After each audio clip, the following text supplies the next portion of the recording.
উম্মতে মুসলিমা, আমরা মুসলিম উম্মা, মনে রাখবেন আমাদের একটা স্বাতন্ত্রতা আছে। আমরা অন্য কোনো জাতির মতো না। তার মানে কি আমরা অন্য জাতিকে আন্ডার এস্টিমেট করছি? না, আন্ডার এস্টিমেট করছি না।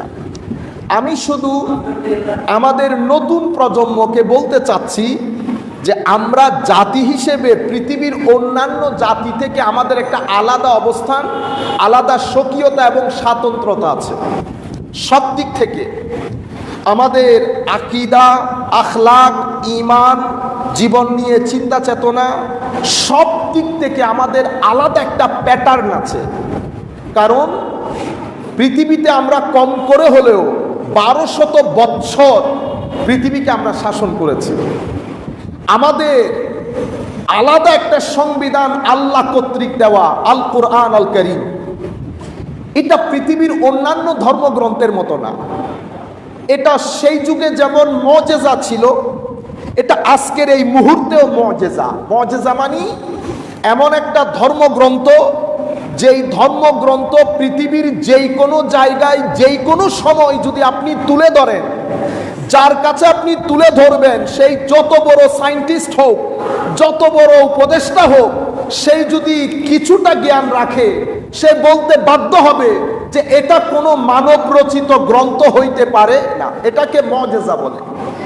এই যে এই বৈশিষ্ট্যটা পৃথিবীর কোনো ধর্মগ্রন্থের নাই। এটা শুধু পবিত্র কোরআনকে আল্লাহ রাব্বুল আলামিন দান করেছেন। অনুরূপভাবে মুহাম্মদুর রাসূলুল্লাহ সাল্লাল্লাহু আলাইহি ওয়াসাল্লাম আমাদের নবী, আমাদের প্রাণ, আমাদের জান, আমাদের প্রাণের স্পন্দন। আমরা যেখানে থাকি, পেটে খাদ্য যাক আর না যাক, গরিব হই ধনী হই, কিন্তু এক আওয়াজ আমাদেরকে তুলে, এক আওয়াজ আমাদেরকে বসায়, সেটা সবুজ গম্বুজের ইমোশন। এটা পৃথিবীর জমিনে যখন মাইকেল এইচ হার্ট দ্য 100 বইটা লেখে, তখন এই দ্য 100 বইয়ের মধ্যে উনি মুহাম্মদ রাসূলুল্লাহ সাল্লাল্লাহু আলাইহি ওয়াসাল্লামকে প্রথমে স্থান দেয়। উনি পৃথিবীর 100 জন মহামনীষীর উপর এই কিতাব, এই বইটা লিখেন। তো ওনাকে জিজ্ঞেস করা হয়েছিল, আপনি মুহাম্মদুর রাসূল, আপনি একজন খ্রিস্ট ধর্মের লোক, খ্রিস্ট ধর্মের হয়ে আপনি মুহাম্মদুর রাসূলুল্লাহ সাল্লাল্লাহু আলাইহি ওয়াসাল্লামকে কেন সর্বাগ্রে স্থান দিয়েছেন? উনি বললেন, উনি একমাত্র নবী, উনি একমাত্র মানুষ যার জন্য এখনো পর্যন্ত 1.2 বিলিয়ন মুসলিম এক কথায় দাঁড়িয়ে যাবে জীবন দিয়ে দেওয়ার জন্য। পৃথিবীর মধ্যে এই ধরনের ব্যক্তিত্ব আপনি আর দ্বিতীয়টা খুঁজে পাবেন না। আমরাও বলছি আল্লাহ রাসূলের দরবারে, ইয়া রাসূলুল্লাহ সাল্লাল্লাহু আলাইহি ওয়াসাল্লাম, মাইকেল এইচ হার্ট সেদিন যেই কথা বলেছে মিথ্যা বলে না ইয়া রাসূলুল্লাহ। আমিও আমার লোকজন নিয়ে আপনার দরবারে বলছি ইয়া রাসূলুল্লাহ, যখনই আপনি চাইবেন আমাদের জান, মাল, ঈমান, ইজ্জত সবকিছু আপনার কদমে কুরবান হবে ইয়া রাসূলুল্লাহ। মাইকেল এইচ হার্ট মিথ্যা বলে নাই। এটা মুসলমানের ইমোশন, এটা মুসলমানের ইমোশন। যে কথাটা আমি আপনাদেরকে বলতে চাচ্ছি, পৃথিবীর সকল ধর্মের ধর্মগ্রন্থ আছে, কিন্তু কোন ধর্মের কাছে তাদের নবী, তাদের গুরু কথা সম্বলিত কোন বই যেটা সুষ্ঠু এবং সঠিক রূপে জেনারেশন টু জেনারেশন এটা এসে পৌঁছেছে, এটা পৃথিবীর কোনো জাতির কাছে নাই। আপনি খ্রিস্টানদের কাছে যদি জিজ্ঞেস করেন, ঈসা আলাইহিস ইসলামের দিক নির্দেশনা সম্বলিত কোনো কিতাবাদি আপনাদের কাছে আছে? মুসা আলাইহিস ইসলামের নাই, দাউদ আলাইহিস ইসলামের নাই। পৃথিবীর কোন ধর্মের মানুষের কাছে তাদের যিনি প্রবক্তা, ওনার কথা সম্বলিত কোনো কিছু এই আন্দাজে লিপিবদ্ধ হয় নাই যেই আন্দাজে আমরা মুসলমানদের কাছে আমার নবীর হাদিস, কোরআনের নিয়ায় আমার নবীর হাদিস সম্বলিত হয়েছে। জেনারেশন টু জেনারেশন, কোনো গ্যাপ ছাড়া, কোনো ভ্যাকিউম ছাড়া, একেবারে সাহাবায়ে কেরামের জমানা থেকে আজকের এই জমানা পর্যন্ত কোরআন যেমন ট্রান্সমিশন হয়েছে, অনুরূপভাবে কোরআনের সাথে কোরআনের যেটা বয়ান, কোরআনের যেটা ব্যাখ্যা, কোরআনের যেটা এক্সপানশন, সেটা আমার নবী সাল্লাল্লাহু আলাইহি ওয়াসাল্লামের হাদিসে পাক, সেটাও কোরআনের মতো করে এসে আমাদের পর্যন্ত পৌঁছেছে। এটা রুয়ে জমিনের মধ্যে আর কারো কাছে নেই। আরেকটা কথা বলা জরুরি, মুসলিম উম্মাহ পৃথিবীকে যেই কয়েকটা জিনিস দিয়ে এখনো পর্যন্ত অহংকার করতে পারে, যেমন আইনের ক্ষেত্রে মুসলমানরা যেই কাজ করেছে, সেটা আন্তর্জাতিক আইন হোক, প্রাইভেট পাবলিক ইন্টারন্যাশনাল ল, যেই কোনো ধরনের আইনে মুসলমানদের যে অবদান, সেটা পৃথিবীবাসী আজকের এই মুহূর্ত পর্যন্ত অস্বীকার করার কোনো সুযোগ নাই। সেই কারণে আমাদের এখানে আমরা তো অতিমাত্রায় মডার্ন, সেই কারণে আমাদের বড় বড় যারা আইনবিদ আছেন, তারা ভুল করে হলেও ইমামে আজম, ইসলামী আইন এটার কথা মুখে আনেন না। কিন্তু ওয়েস্টার্ন কান্ট্রিতে তারা কিছুটা হলেও নিরপেক্ষতার চেষ্টা করে।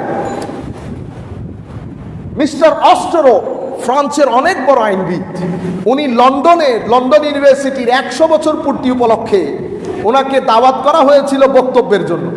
3 দিনের সেশনের মধ্যে উনি বক্তব্য দিয়েছেন। বক্তব্যের শুরুতে উনি বলছেন, আইনের ক্ষেত্রে মুসলমানদের যে অবদান, সেটা অস্বীকার করার কোনো সুযোগ নেই।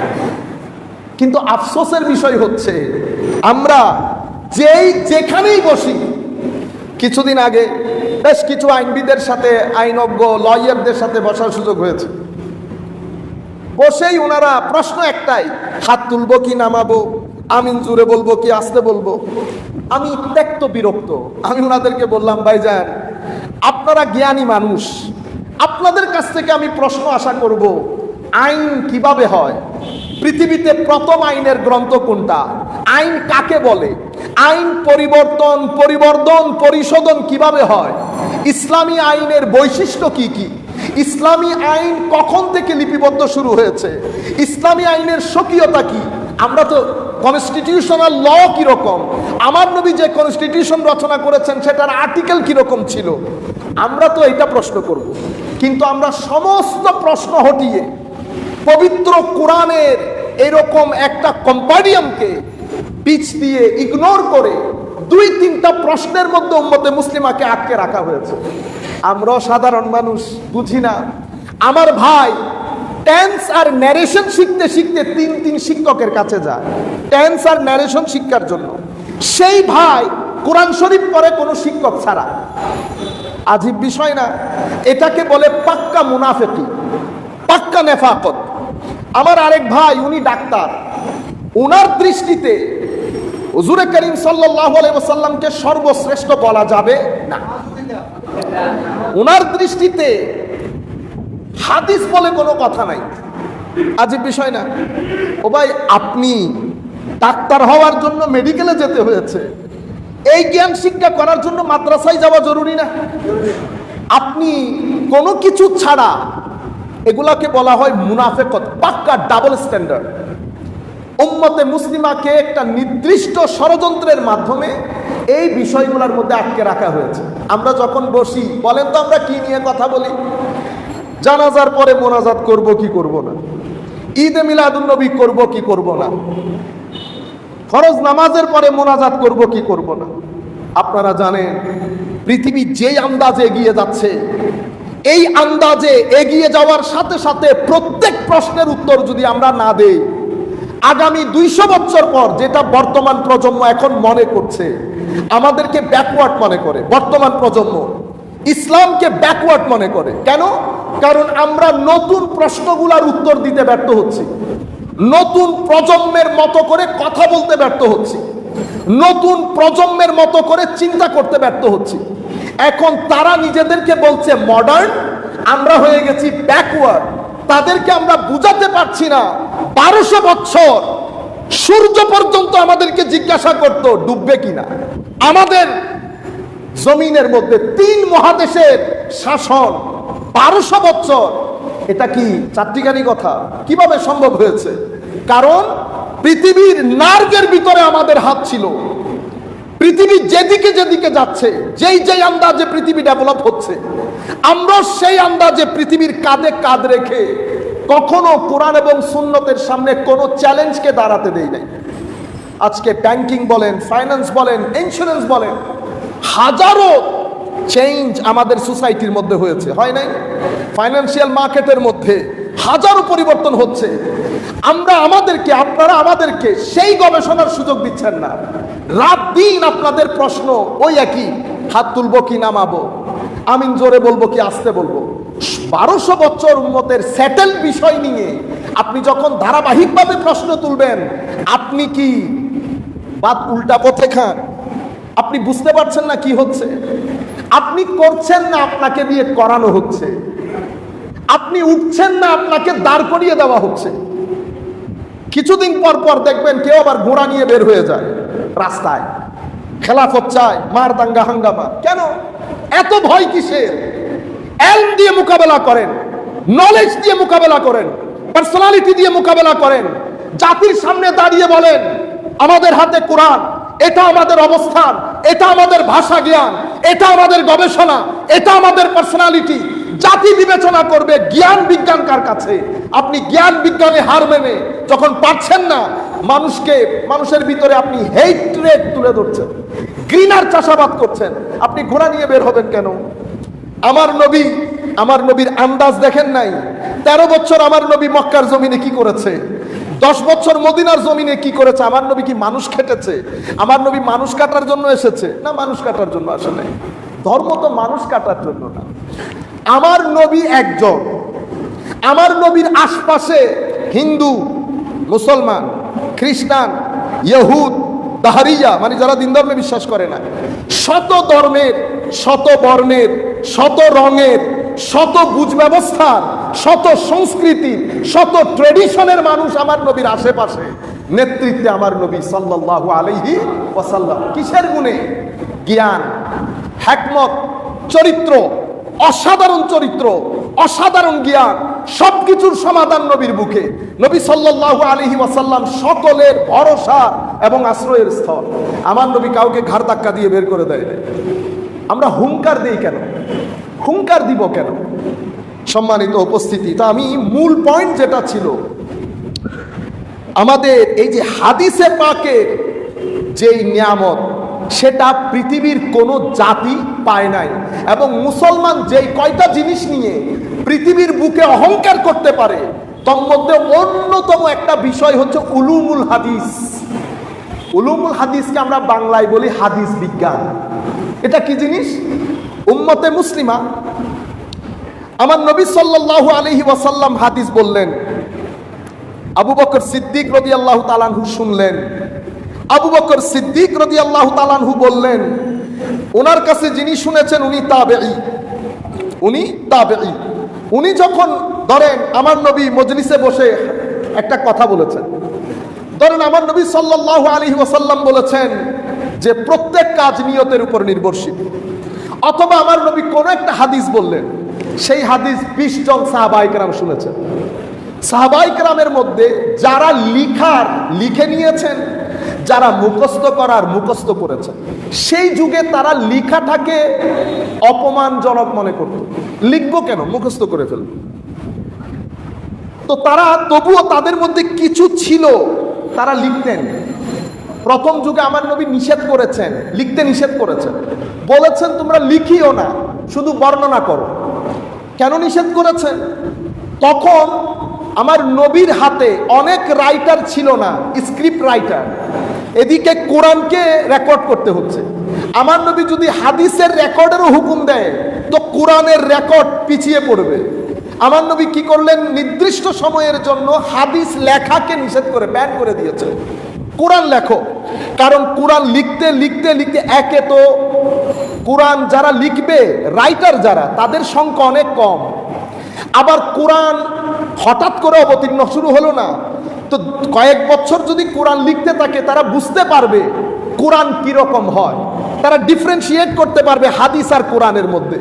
তো যতদিন পর্যন্ত সাহাবায়ে কেরামের মধ্যে কোরআন হাদিসের মধ্যে ফারাক করার সক্ষমতা আসে নাই, ততদিন পর্যন্ত আমার নবী বলেছেন হাদিস লেখা ব্যান।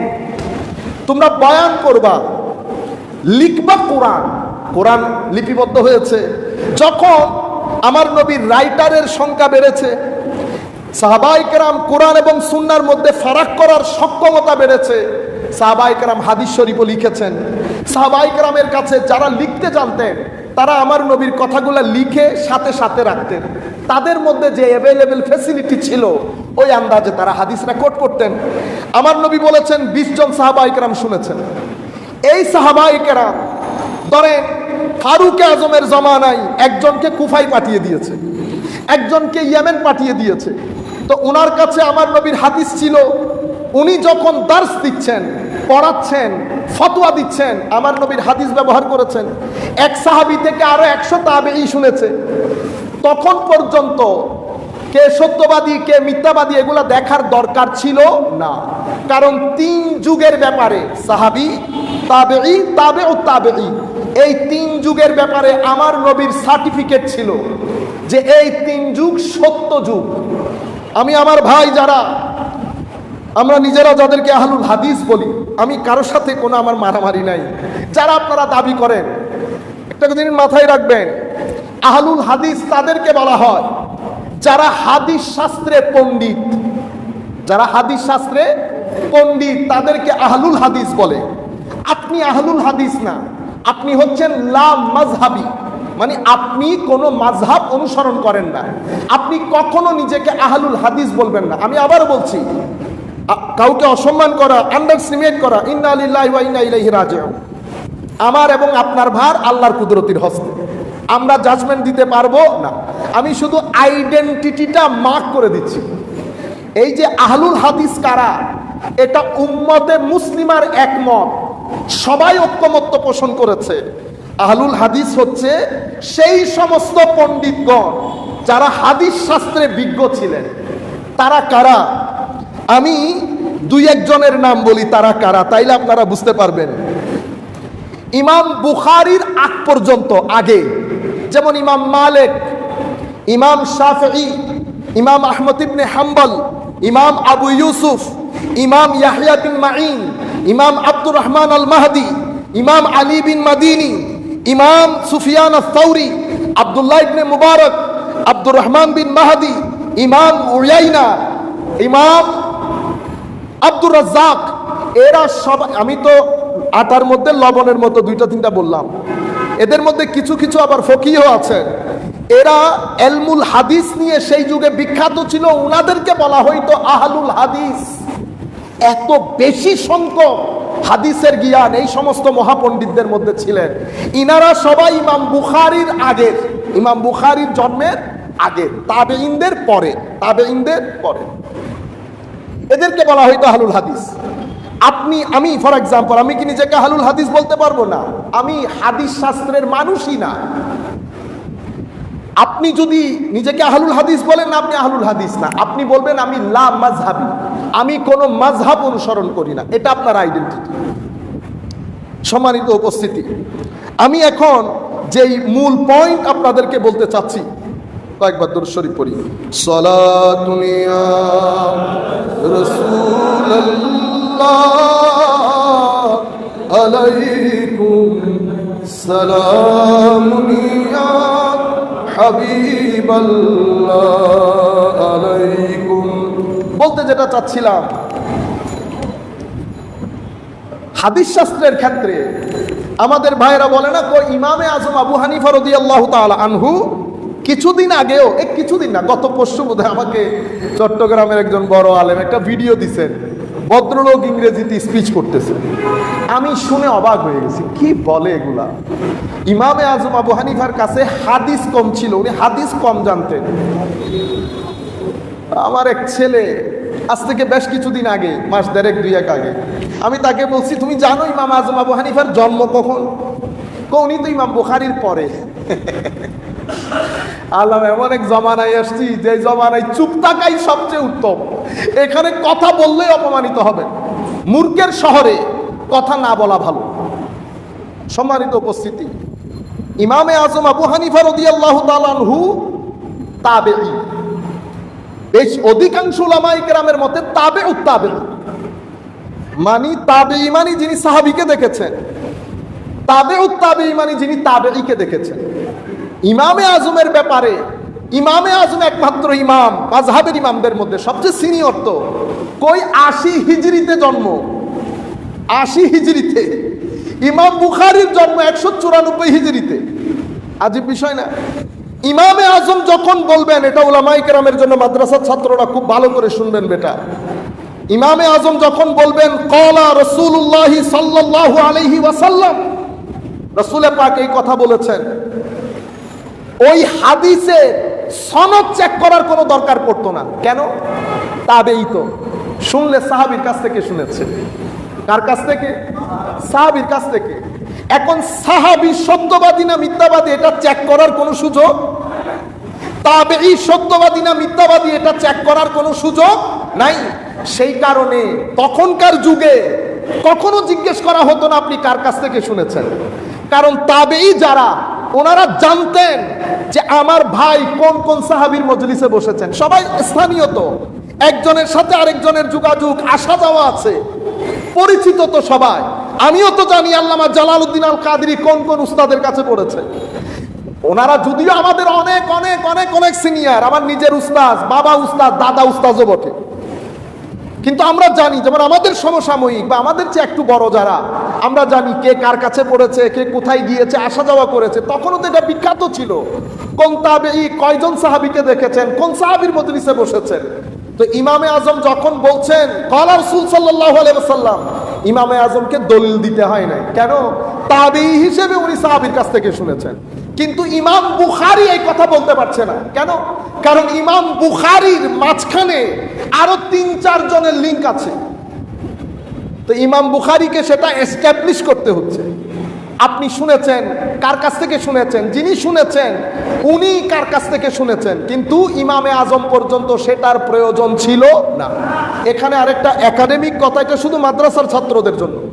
অনেক সময় হাদিস ইমামে আজম পর্যন্ত সহিহ, কারণ তাবেঈর কাছ থেকে শুনেছেন সরাসরি, কিন্তু ইমামে আজম যখন পরবর্তীতে বর্ণনা হয়েছে ইমামে আজম থেকে, ইমামে আজম হাদিস বর্ণনা করেছেন, ইমামে আজমের মজলিসের মধ্যে 100 ছাত্র, 100 জন শুনেছে হাদিসটা। এই 100 জন আবার 100 জায়গার মধ্যে ছড়িয়ে ছিটিয়ে গেছে না। আমি মিশরে গেছি, মিশরে পড়েছি, আমি বাংলাদেশে চলে আসছি। আমি যখন পড়াচ্ছি, আমার সব ছাত্র তো এক মেধার না, তো হয়ে গেছে কি, আমি বলেছি একটা, আমার এক ছাত্র আমার কথাটা শুদ্ধ রূপে পৌঁছাইতে পারে না, সে একটু অসুবিধা করে ফেলেছে। আমি পর্যন্ত এটা পারফেক্ট ছিল, আমার পরে ছাত্রের কারণে সেখানে গন্ডগোল হয়ে গেছে। আপনারা বুঝতে পেরেছেন? ইমামে আজম আবু হানিফা রাদিয়াল্লাহু তাআলা আনহু পর্যন্ত সেটার কোনো সমস্যা ছিল না। সেই কারণে তাবেঈর যুগ, তাবেউত তাবেঈর জামানা পর্যন্ত কখনো সনদ জিজ্ঞেস করা হতো না, কার কাছ থেকে শুনেছেন, কে বলেছে, ওনারাই বলে দিতেন ক্বালা রাসূলুল্লাহ সাল্লাল্লাহু আলাইহি ওয়াসাল্লাম অথবা অমুকে বর্ণনা করেছে। কিন্তু তাবেউত তাবেঈনের পরে ফিতনার জমানা আসে। এই ফিতনার জমানার মধ্যে কেউ ফিরকা হয়ে যায় মুসলমানরা, কেউ শিয়া, কেউ খারেজি, কেউ রাফেজি, কেউ মুতাজিলা, কেউ জাবরিয়া, কেউ কাদরিয়া, এক একজন এক এক ফিরকার। প্রত্যেকেই যার যার আকীদা তুলে ধরার জন্য হাদিসের মুখাপেক্ষী। আপনি হাদিস না বললে তো কেউ আকীদা গ্রহণ করবে না, নাম্বার 1। নাম্বার 2, মুনাফিকরা ইসলামী শরীয়তের মধ্যে ভেজাল সৃষ্টি করার জন্য হাদিস না এমন জিনিসকে হাদিস হিসেবে চালানো শুরু করেছে। এটা পরবর্তী যুগ। আপনি প্রথম যুগ আর পরবর্তী যুগের মধ্যে কখনো মিলাইতে পারবেন না। প্রথম যুগ সত্যের যুগ, কোনো প্রয়োজন ছিল না। আমরা তো মুখের মধ্যে জমি বিক্রি করে ফেলেছি, কোনো লেখাজোকা ছিল না। আপনি আজকে সেই যুগে ফেরত যেতে পারবেন না। সেই যুগে মুখের মধ্যে জমি, মুখের মধ্যে বিয়ে দেওয়া হয়েছে, সত্যের যুগ ছিল। কিন্তু পরবর্তীকালে যখন এই ফিতনাগুলা শুরু হয়েছে, ফিরকাওয়ারিয়তের ফিতনা, আকীদার, নিজের আকীদা প্রমাণ করার জন্য রাজনীতির কথাগুলো তুলে ধরার জন্য প্রত্যেকেই হাদিস হাদিস হাদিস বলে চালিয়ে দেওয়া শুরু করেছে। আল্লাহর ওয়াদা ছিল ইন্না নাহনু নাযালনা যিকর ওয়া ইন্না লাহু লাহাফিজুন, এটা আমি অবতীর্ণ করেছি, এগুলা আমার, আমি এগুলার রক্ষণাবেক্ষণ করব, আল্লাহ রাব্বুল আলামিন বলছেন। তো আল্লাহ কি করলেন? উম্মতে মুসলিমা থেকে কিছু আলেম, কিছু ইন্টেলেকচুয়াল মাইন্ড দাঁড় করিয়ে দিলেন। ওনারা দাঁড়িয়ে হাদিসের ক্ষেত্রে একটা নতুন যুগের সূচনা করেছেন। বাদ দেয় না বাদ, পানি না ঢুকার জন্য ওনারা বাদ তৈরি করে দিয়েছেন। কি বাদ তৈরি? কিভাবে? হাদিসের সমস্ত বর্ণনাকারী যারা, তাদের নাম লিপিবদ্ধ করেছেন। আহমদ, মুহাম্মদ, মাইন, সবার নাম এসে গেছে। সবার নাম লিপিবদ্ধ করে সবার জীবনী তুলে ধরেছে। এই ব্যক্তি কে, জন্ম কোথায়, কার কাছ থেকে পড়েছে, ওনার কাছ থেকে কে পড়েছে, ওনার ব্যাপারে ওনার সমসাময়িক আলেমরা কি বলেছে, বন্ধু বান্ধব কি বলেছে, চারিত্রিক পরিশোধন কতটুকুন আছে, তাকুয়া কেমন, আদালত কেমন, এটার মুসলিম উম্মাহ এটার সমুদ্র বইয়ে দিয়েছে। আপনি ইমাম বুখারীর হাদিস নিলেন, ইমাম বুখারীর হাদিসের এক এক ব্যক্তির নাম আপনি ইমাম যাহাবীকে জিজ্ঞেস করবেন, সিয়ার ও আলামিন নুবালা, তাহজিব তাহজিব অথবা ইমাম মিজ্জি, এই সমস্ত কিতাবাদির মধ্যে শুধু আপনি নাম লিখবেন, নামের মধ্যে ওই ব্যক্তির 14 গোষ্ঠী উদ্ধার করেছে আইম্মায়ে কেরাম, মিথ্যার কোনো সুযোগ রাখে নাই। এরপরে ইমাম বুখারী যখন আসলেন, আল্লাহ রাব্বুল আলামিন ইমাম বুখারীর ফুয়ুজাত দিয়ে আমাদেরকে ধন্য করুন। উম্মতে মুসলিমার আমার নবীর জিন্দা মুজিজা মনে করতে পারেন এই ইমাম বুখারীকে। ওই যুগে যখন ফিতনা আরো বাড়লো, আল্লাহ ইমাম বুখারী, ইমাম মুসলিমের মতো ব্যক্তি, মাওলাই করিম তিরমিজির মতো ব্যক্তি, দাউদের মতো ব্যক্তি মাওলাই করিম দাঁড় করিয়ে দিলেন। এর পরবর্তী যুগে আরো যখন প্রয়োজন পড়েছে, মিজ্জিকে দাঁড় করিয়ে দিলেন, আসকালানি দাঁড় করিয়ে দিলেন, নববী দাঁড় করিয়ে দিলেন, শেষ বিকালে জালালউদ্দিন সুয়ুতির মতো ইমাম দাঁড় করিয়ে দিলেন, যারা দুধ কা দুধ পানি কা পানি করে দিয়ে গেছে। কোন মেঘ উম্মতে মুসলিমার দ্বীনের আকাশকে মেঘাচ্ছন্ন করতে এই সমস্ত আইম্মায়ে কেরাম দেন নাই। ইমাম বুখারী রাস্তায়, পথে, হাটে ঘাটে, রাষ্ট্রে, দেশে দেশে, পুরো পৃথিবী ঘুরে ঘুরে হাদিসগুলা সংরক্ষণ করেছেন, সংকলন করেছেন, একসাথে জমা করেছেন। উনি বলছেন 6 লাখ হাদিস আমি জমা করি, তোর মধ্যে আমার কাছে। তখন ইমাম বুখারী রাহমাতুল্লাহ আলাইহি কি করলেন, হাদিসগুলাকে নিরেটভাবে নিঃসংক চিত্তে গ্রহণ করার জন্য উনি একটা প্যাটার্ন আবিষ্কার করলেন। সেই প্যাটার্ন উনি নাম দিয়েছেন এই সহিহ হাদিস। ফর এক্সাম্পল, সহিহ হাদিসের জন্য উনি একটা প্যাটার্ন বানিয়েছেন। এই 7টা শর্ত পাওয়া যাওয়া ছাড়া আমরা কোনো হাদিসকে হাদিসে সহিহ বলবো না। এখানে আরেকটা কথা বলে রাখি আমার ভাইয়েরা, সহিহ শব্দটি আরবি, এটার বাংলা অর্থ হচ্ছে সঠিক, কিন্তু আপনি যখন হাদিসে সহিহ বলবেন এটার বাংলা অর্থ করতে পারবেন না, কারণ পরিভাষার কখনো বাংলা হয় না। হাদিসে সহিহকে বলবেন হাদিসে সহিহ। হাদিসে সহিহ কাকে বলে? যার মধ্যে ইমাম বুখারীর দেওয়া 7টা শর্ত পাওয়া যাবে, সেটাকে হাদিসে সহিহ বলবে। যদি এটার একটা পাওয়া না যায়, এটাকে গায়রে সহিহ বলবে। গায়রে সহিহ মানে অশুদ্ধ না, সহিহ মানে শুদ্ধ না, এটা মাথায় রাখবেন। পরিভাষা কখনো আমি মাদ্রাসার ছাত্রদেরকে বলবো, মাঝে মধ্যে আপনারা এই ভুলটা করে ফেলেন। সহিহ মানে সঠিক, গায়রে সহিহ মানে অসত্য, এরকম না। এটা টার্ম, এটা টার্ম। ঢাকা একটা টার্ম। ঢাকা কি আপনি ট্রান্সলেশন করার সময় কাবার বলতে পারবেন? কাবার আমরা বলি না, ঢেকে দেন, তো ঢাকার ইংরেজি কি কাবার হবে? না, এটা একটা নাম, এটার আপনি অনুবাদ করতে পারবেন না। হাদিসে দাঈফ লিখে দেওয়া হয় দুর্বল হাদিস, না দুর্বল লিখবেন কেন? দঈফকে দঈফ বলেন, এটা একটা পরিভাষা। কেন দঈফ? বর্ণনাকারীর সূত্রের মধ্যে এই এই এই এই অসুবিধা পাওয়া যাওয়ার কারণে হাদিসটা দঈফ। আপনি যখন বাংলায় অনুবাদ করবেন, উম্মতে মুসলিমার জেহেনের ভিতরে কনফিউশন তৈরি হয়ে যাবে। তো ইমাম বুখারী রাহমাতুল্লাহ আলাইহি সহিহ, উনি সহিহর জন্য শর্ত নির্ধারণ করলেন এবং একটা নতুন আঙ্গিকে কিতাব রচনা করেছেন।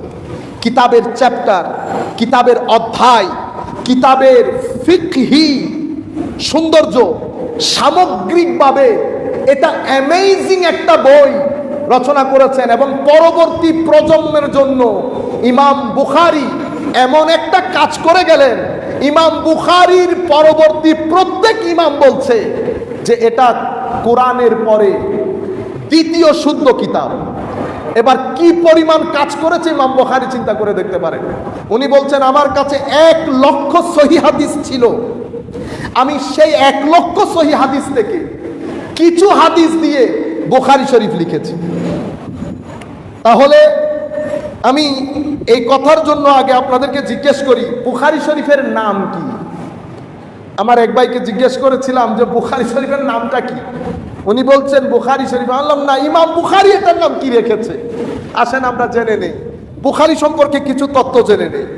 প্রথমত উনার নাম ইমাম আবু আব্দুল্লাহ, তার আগে বলি আল ইমাম আল হাফেজ, উনি হাফেজ, হাফেজুল হাদিস, আমিরুল মুমিনিন বলা হতো হাদিসের জগতের মধ্যে।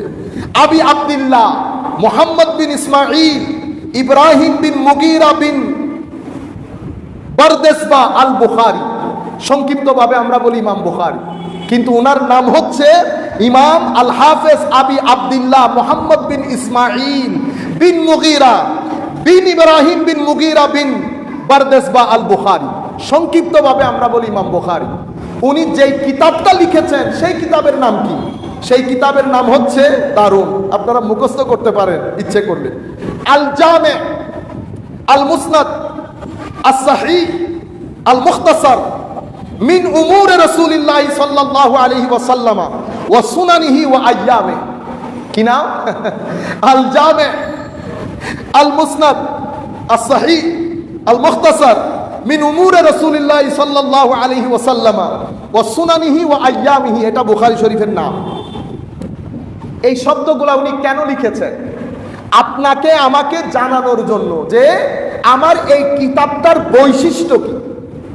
তো কিতাবের শুরুতে বলেছে আল জামে, জামে মানে এই কিতাবের মধ্যে যা যা কিছু প্রয়োজন, আকীদা বলো, আমল বলো, আখলাক বলো, আমাল বলো, আরকান বলো, আদব বলো, তাফসীর বলো, সব কিছু আমি এই কোরআনের এই কিতাবের মধ্যে তুমি পাবা।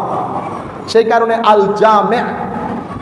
আল মুসনাদ, এখানে প্রত্যেক হাদিসের লিঙ্ক রাসূল করিম সাল্লাল্লাহু আলাইহি ওয়াসাল্লাম পর্যন্ত বিস্তৃত। তৃতীয় বলেছে আস সহিহ, এটা সহিহ, সহিহ মানে ওই 7টা শর্ত উনি যেটা বানিয়েছেন, প্রত্যেক হাদিসের মধ্যে এই 7টা শর্ত পাওয়া যাবে, এটা সহিহ হাদিস, এখানে কোনো ইদার উদার নাই। আল মুখতাসার, সংক্ষিপ্ত, সংক্ষিপ্ত, এটা জানা আমাদের জন্য বড় জরুরি।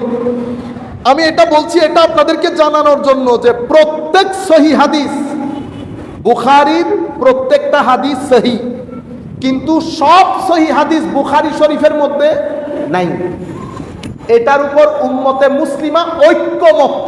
আবার বলি, বুখারীর প্রত্যেকটা হাদিস সহিহ, কিন্তু সমস্ত সহিহ হাদিস বুখারী শরীফের মধ্যে নাই। সমস্ত সহিহ হাদিস বুখারী শরীফের মধ্যে নাই। বুখারীর সব হাদিস সহিহ, আর উনি সব হাদিস এখানে, এটা ওনার ইচ্ছাও ছিল না, কারণ উনি বুখারী শরীফ বাদে উনি আরো অসংখ্য কিতাব লিখেছেন। ইমাম বুখারী রহমতুল্লাহি আলাইহি অসংখ্য কিতাব লিখেছেন ইমাম বুখারী, সুতরাং ওনার এটা ইচ্ছেও ছিল না। আমি আপনাকে যদি আল্লাহুম্মা সাল্লি আলা সাইয়্যিদিনা মাওলানা মুহাম্মদ ওয়া আলা আলি সাইয়্যিদিনা মাওলানা মুহাম্মদ। ইমাম বুখারী এই কিতাব ছাড়া কি কি কিছু কিতাব আছে, ম্যাক্সিমাম কিতাব আমরা অন্য কিতাব থেকে পাই যে ইমাম বুখারী এরকম এরকম কিতাব লিখেছেন, কিন্তু উম্মতে মুসলিমা আব্বাসী খেলাফতের পতনের সময় অসংখ্য কিতাব সমুদ্রের মধ্যে নিক্ষেপ করে আমাদেরকে জ্ঞান শূন্য করার একটা চেষ্টা হয়েছিল, এবং আমাদের অসংখ্য কিতাব সমুদ্রে নিক্ষেপ করে ওই যে আমাদের যখন পতন হচ্ছিল, কারণ জ্ঞান যদি আপনার চলে যায় তো জাতি হিসেবে আপনি বেঁচে থাকতে পারবেন না। তো ইমাম বুখারী শুধু বুখারী শরীফ লেখেন নাই, উনি লিখেছেন কি কি? আল জামিউল কবির, অনেক বড় হাদিসের কিতাব। আল মুসনাদুল কবির, অনেক বড় হাদিসের কিতাব। আত তাফসীরুল কবির, কিতাবুল আশরাবা, কাদায়াস সাহাবা ওয়াত তাবিঈন, সুনানুল ফুকাহা, বিররুল ওয়ালিদাইন, রফুল ইয়াদাইন, কেরাতু খালফিল ইমাম, কিতাবুল হেবা, কিতাবুল মবসুত, এই ধরনের অসংখ্য হাদিসের কিতাব ইমাম বুখারী লিখেছেন। এতগুলো হাদিসের মধ্যে ইমাম বুখারীর সহিহ হাদিসের কিতাব হচ্ছে বুখারী শরীফ। আপনারা বুঝতে পেরেছেন? তো ইমাম বুখারী উনি বলেছেন 1 লক্ষ হাদিস আমার কাছে সহিহ ছিল, তার মধ্যে কিছু সংখ্যক হাদিস, কয়টা হাদিস দিয়েছে জানেন? আমরা আসেন কিছু জেনে নেই যে ইমাম বুখারীর হাদিসে পাকের মধ্যে উনি কয়টা হাদিস সংকলন করেছেন সহিহ হাদিস। আমরা যদি টোটাল দেখি ইমাম বুখারীর হাদিস, মনে রাখবেন বুখারী শরীফের মধ্যে হাদিসের রিপিটেশন হয়েছে, হাদিসের এক এক হাদিস 2 বার 3 বার 20 বার 20 21 22 বার পর্যন্ত উনি এক হাদিস এনেছেন বুখারী শরীফের মধ্যে। আমরা যদি সব টোটাল করি 9082টা হয়। কিন্তু আমরা যদি কোনো ধরনের রিপিটেশন ছাড়া শুধু যেগুলো মারফুআত আমার নবী পর্যন্ত বিস্তৃত, কোন রিপিটেশন ছাড়া হাদিসের সংখ্যা ধরি তো 2607টা হাদিস, 2607টা হাদিস। উনি বলছে 1 লক্ষ হাদিস আমার কাছে সহিহ আছে। তো বাকি হাদিসগুলা কোথায় গেছে? বাকি হাদিসগুলা অন্য কিতাবের মধ্যে আছে। কিন্তু উম্মতে মুসলিমা বর্তমানে আমরা এখন যে অবস্থায় কথা বলছি, সেই অবস্থা উম্মতে মুসলিমা অনেক ধরনের সমস্যায় জর্জরিত। যেমন আমাদের একটা বড় সমস্যা, যেটা এখন লতা পাতা গড়িয়ে বিশাল বৃক্ষ হয়ে গেছে, আপনারা জানেনও না। আমরা তো নিজেরা নিজেদের মধ্যে ফাইটিং করে করে ব্যস্ত। উম্মতে মুসলিমার এখন বড় সমস্যা দাঁড়িয়েছে আহলুল কোরআন। আহলুল কোরআন মানে কি? আহলুল কোরআন মানে আমাদের হাদিসের কোনো দরকার নাই। হাদিস আমার নবীর জন্মের, আমার নবী দুনিয়া থেকে চলে যাওয়ার 300 বছর পরে রেকর্ড হয়েছে। সেই কারণে আমাদের হাদিসগুলা শুদ্ধ না, আমাদের হাদিসের কোনো দরকারই নাই। সেই কারণে তারা কি শিখায়? মিথ্যা কোনটা? কোরআন বাদে, কোরআনের বিপরীতে সব মিথ্যা। হাদিস হলে হাদিসও মিথ্যা। বিশাল বড় স্কুল করেছে ঢাকাতে, নাম নাই বললাম, এবং কল্পনাও করতে পারবেন না এত টাকা আল্লাহ পাক জানে কোত্থেকে আসে। আমি আমার ভাইদেরকে সতর্ক করছি, এই মুহূর্তে নতুন প্রজন্মে আমাদের বড় প্রয়োজন। নতুন প্রজন্ম কোন ধরনের সমস্যায় জর্জরিত আমি আপনাদেরকে একটা গ্লিম্পস দিয়ে দেই সংক্ষিপ্ত আকারে। প্রথমত আমি দ্বীনি সাইডটা তুলে ধরি। দ্বীনি সাইডে আপনি দেখেন কত ধরনের হামলার মুখোমুখি সে। আহলুল কোরআন উনি বলছেন হাদিসের কোনো প্রয়োজন নাই, এটার কোনো লিগ্যাল ভ্যালিডিটি নাই, হাদিস কোনো প্রয়োজন নাই, কোরআনই যথেষ্ট। এটা তার উপর প্রথম ধাক্কা। কিছু যুক্তি তাকে শিখিয়ে দেওয়া হচ্ছে। সেই যখন আপনাকে প্রশ্নগুলা করে, আমাকে প্রশ্ন করে, এটার ব্যাপারে আমার কোনো স্টাডি নাই, আমি তাকে স্যাটিসফ্যাক্টরি কোনো আনসার দিতে না পারার কারণে তার ভিতরে কনফিউশন থেকে যাচ্ছে, এবং এটা দিনের পর দিন বেড়ে যাচ্ছে। তারা নিজেদেরকে নাম দিয়েছে আহলুল কোরআন। আরেক ভাই অলরেডি বাংলাদেশের মসজিদে মসজিদে মারামারি, দাঙ্গা হাঙ্গামা এটা নিয়ে, এটার নাম আহলুল হাদিস বলছে ওনারা। তাদের দৃষ্টিভঙ্গি হচ্ছে ইসলামের মধ্যে কোনো মাযহাব নাই, এগুলো 300 বছর পরে এসেছে। আহলুল কোরআন হাদিসও স্বীকার করছে, আহলুল হাদিস মাযহাবও স্বীকার করছে। তাদের কর্মতৎপরতা আমাদের চেয়ে অনেক বেশি, ফাইন্যান্সিয়াল অর্গানাইজেশন আমাদের চেয়ে অনেক বেশি, তাবলিগি কায়েদা আমাদের চেয়ে অনেক বেশি, যার কারণে এটা দিনের পর দিন অনেক শক্ত হয়ে যাচ্ছে। আপনি ঢাকা থেকে শুরু করে নর্থ বেঙ্গলের দিকে গেলে আপনি দেখবেন এখানে সব এই মতাদর্শের লোক, এবং তারা অনেকটা উগ্রবাদী হয়। তাদের দৃষ্টিতে আমরা মুসলমানই না। আমি নতুন প্রজন্ম কি কি প্রবলেমের মুখোমুখি আমি জাস্ট আপনাদেরকে সংক্ষিপ্ত আকারে বলছি। এটা উনি নিজেকে দাবি করছেন আহলুল হাদিস, কিন্তু আমরা বলি লা মাযহাবি। আরেক ভাই বলছেন আমি শিয়া, নাম বলে না, আমরা আসল মুসলমান। কিরকম? ওনারা সাহাবায়ে কেরামের নাম নিতে চান না। এটার কর্মতৎপরতা বাংলাদেশে এখন অনেক বেড়ে গেছে। ফিতনার জমানা, প্রত্যেকে যার যার অবস্থান থেকে চেষ্টা করছে। তারা আবু বকর সিদ্দিক, ফারুক আজমের নাম নেন না এখন। তারা টার্গেট করেছে মুয়াবিয়া রাদিয়াল্লাহু তাআলা আনহুর মাধ্যমে মুসলিম সমাজের ভিতরে ঢুকে মুসলিম উম্মাহকে সাহাবায়ে কেরামের ব্যাপারে কনফিউজ করা। কেন আমিরে মুয়াবিয়া? কারণ হযরত আলী রাদিয়াল্লাহু তাআলা আনহুর সাথে আমিরে মুয়াবিয়া রাদিয়াল্লাহু তাআলা আনহুর যুদ্ধ সংগঠিত হয়। এই যুদ্ধ নিয়ে আমাদের আইম্মায়ে কেরাম এটাকে সেটেল ডাউন করে দিয়েছে। আমরা দুইজনই সীমা লঙ্ঘন করছি। এখন ওনারা এসে মুয়াবিয়া রাদিয়াল্লাহু তাআলা আনহুর ব্যাপারে কথা বলে নতুন প্রজন্মকে ওনার বিরুদ্ধে খেপিয়ে তুলছে। ফলশ্রুতিতে আস্তে আস্তে মুয়াবিয়া থেকে হযরত আয়েশা সিদ্দিকা পর্যন্ত যাবে, আয়েশা সিদ্দিকা থেকে আবু বকর সিদ্দিক রাদিয়াল্লাহু তাআলা আনহু পর্যন্ত যাবে। সবাই নিজেকে বলছে আমরাই আসল মুসলমান। এতটুকুন পর্যন্ত পাইলেন। আরেক দল, ওনারা নিজেদেরকে ওহাবি বলেন। ওনাদের দৃষ্টিতে পৃথিবীতে আব্বাসিয়া খেলাফতের পর যখন তুর্কিরা আমাদেরকে শাসন শুরু করে, পুরো মুসলিম দুনিয়ার মধ্যে বেদাত আর শিরক ছড়িয়ে পড়েছে। সব বেদাত, মিলাদুন্নবী বেদাত শিরক, ইসালে সুয়া বেদাত শিরক, ওরস বেদাত শিরক, আউলিয়া ইকরামের আমাদের মুসলমানদের কাছে আর কোনো কিছুই নেই, সব বেদাত শিরক। ইমামে আজম মাযহাব বেদাত শিরক। এখন ওনারা নিজেদেরকে দাবি করেন পিউরিটান, সালাফি।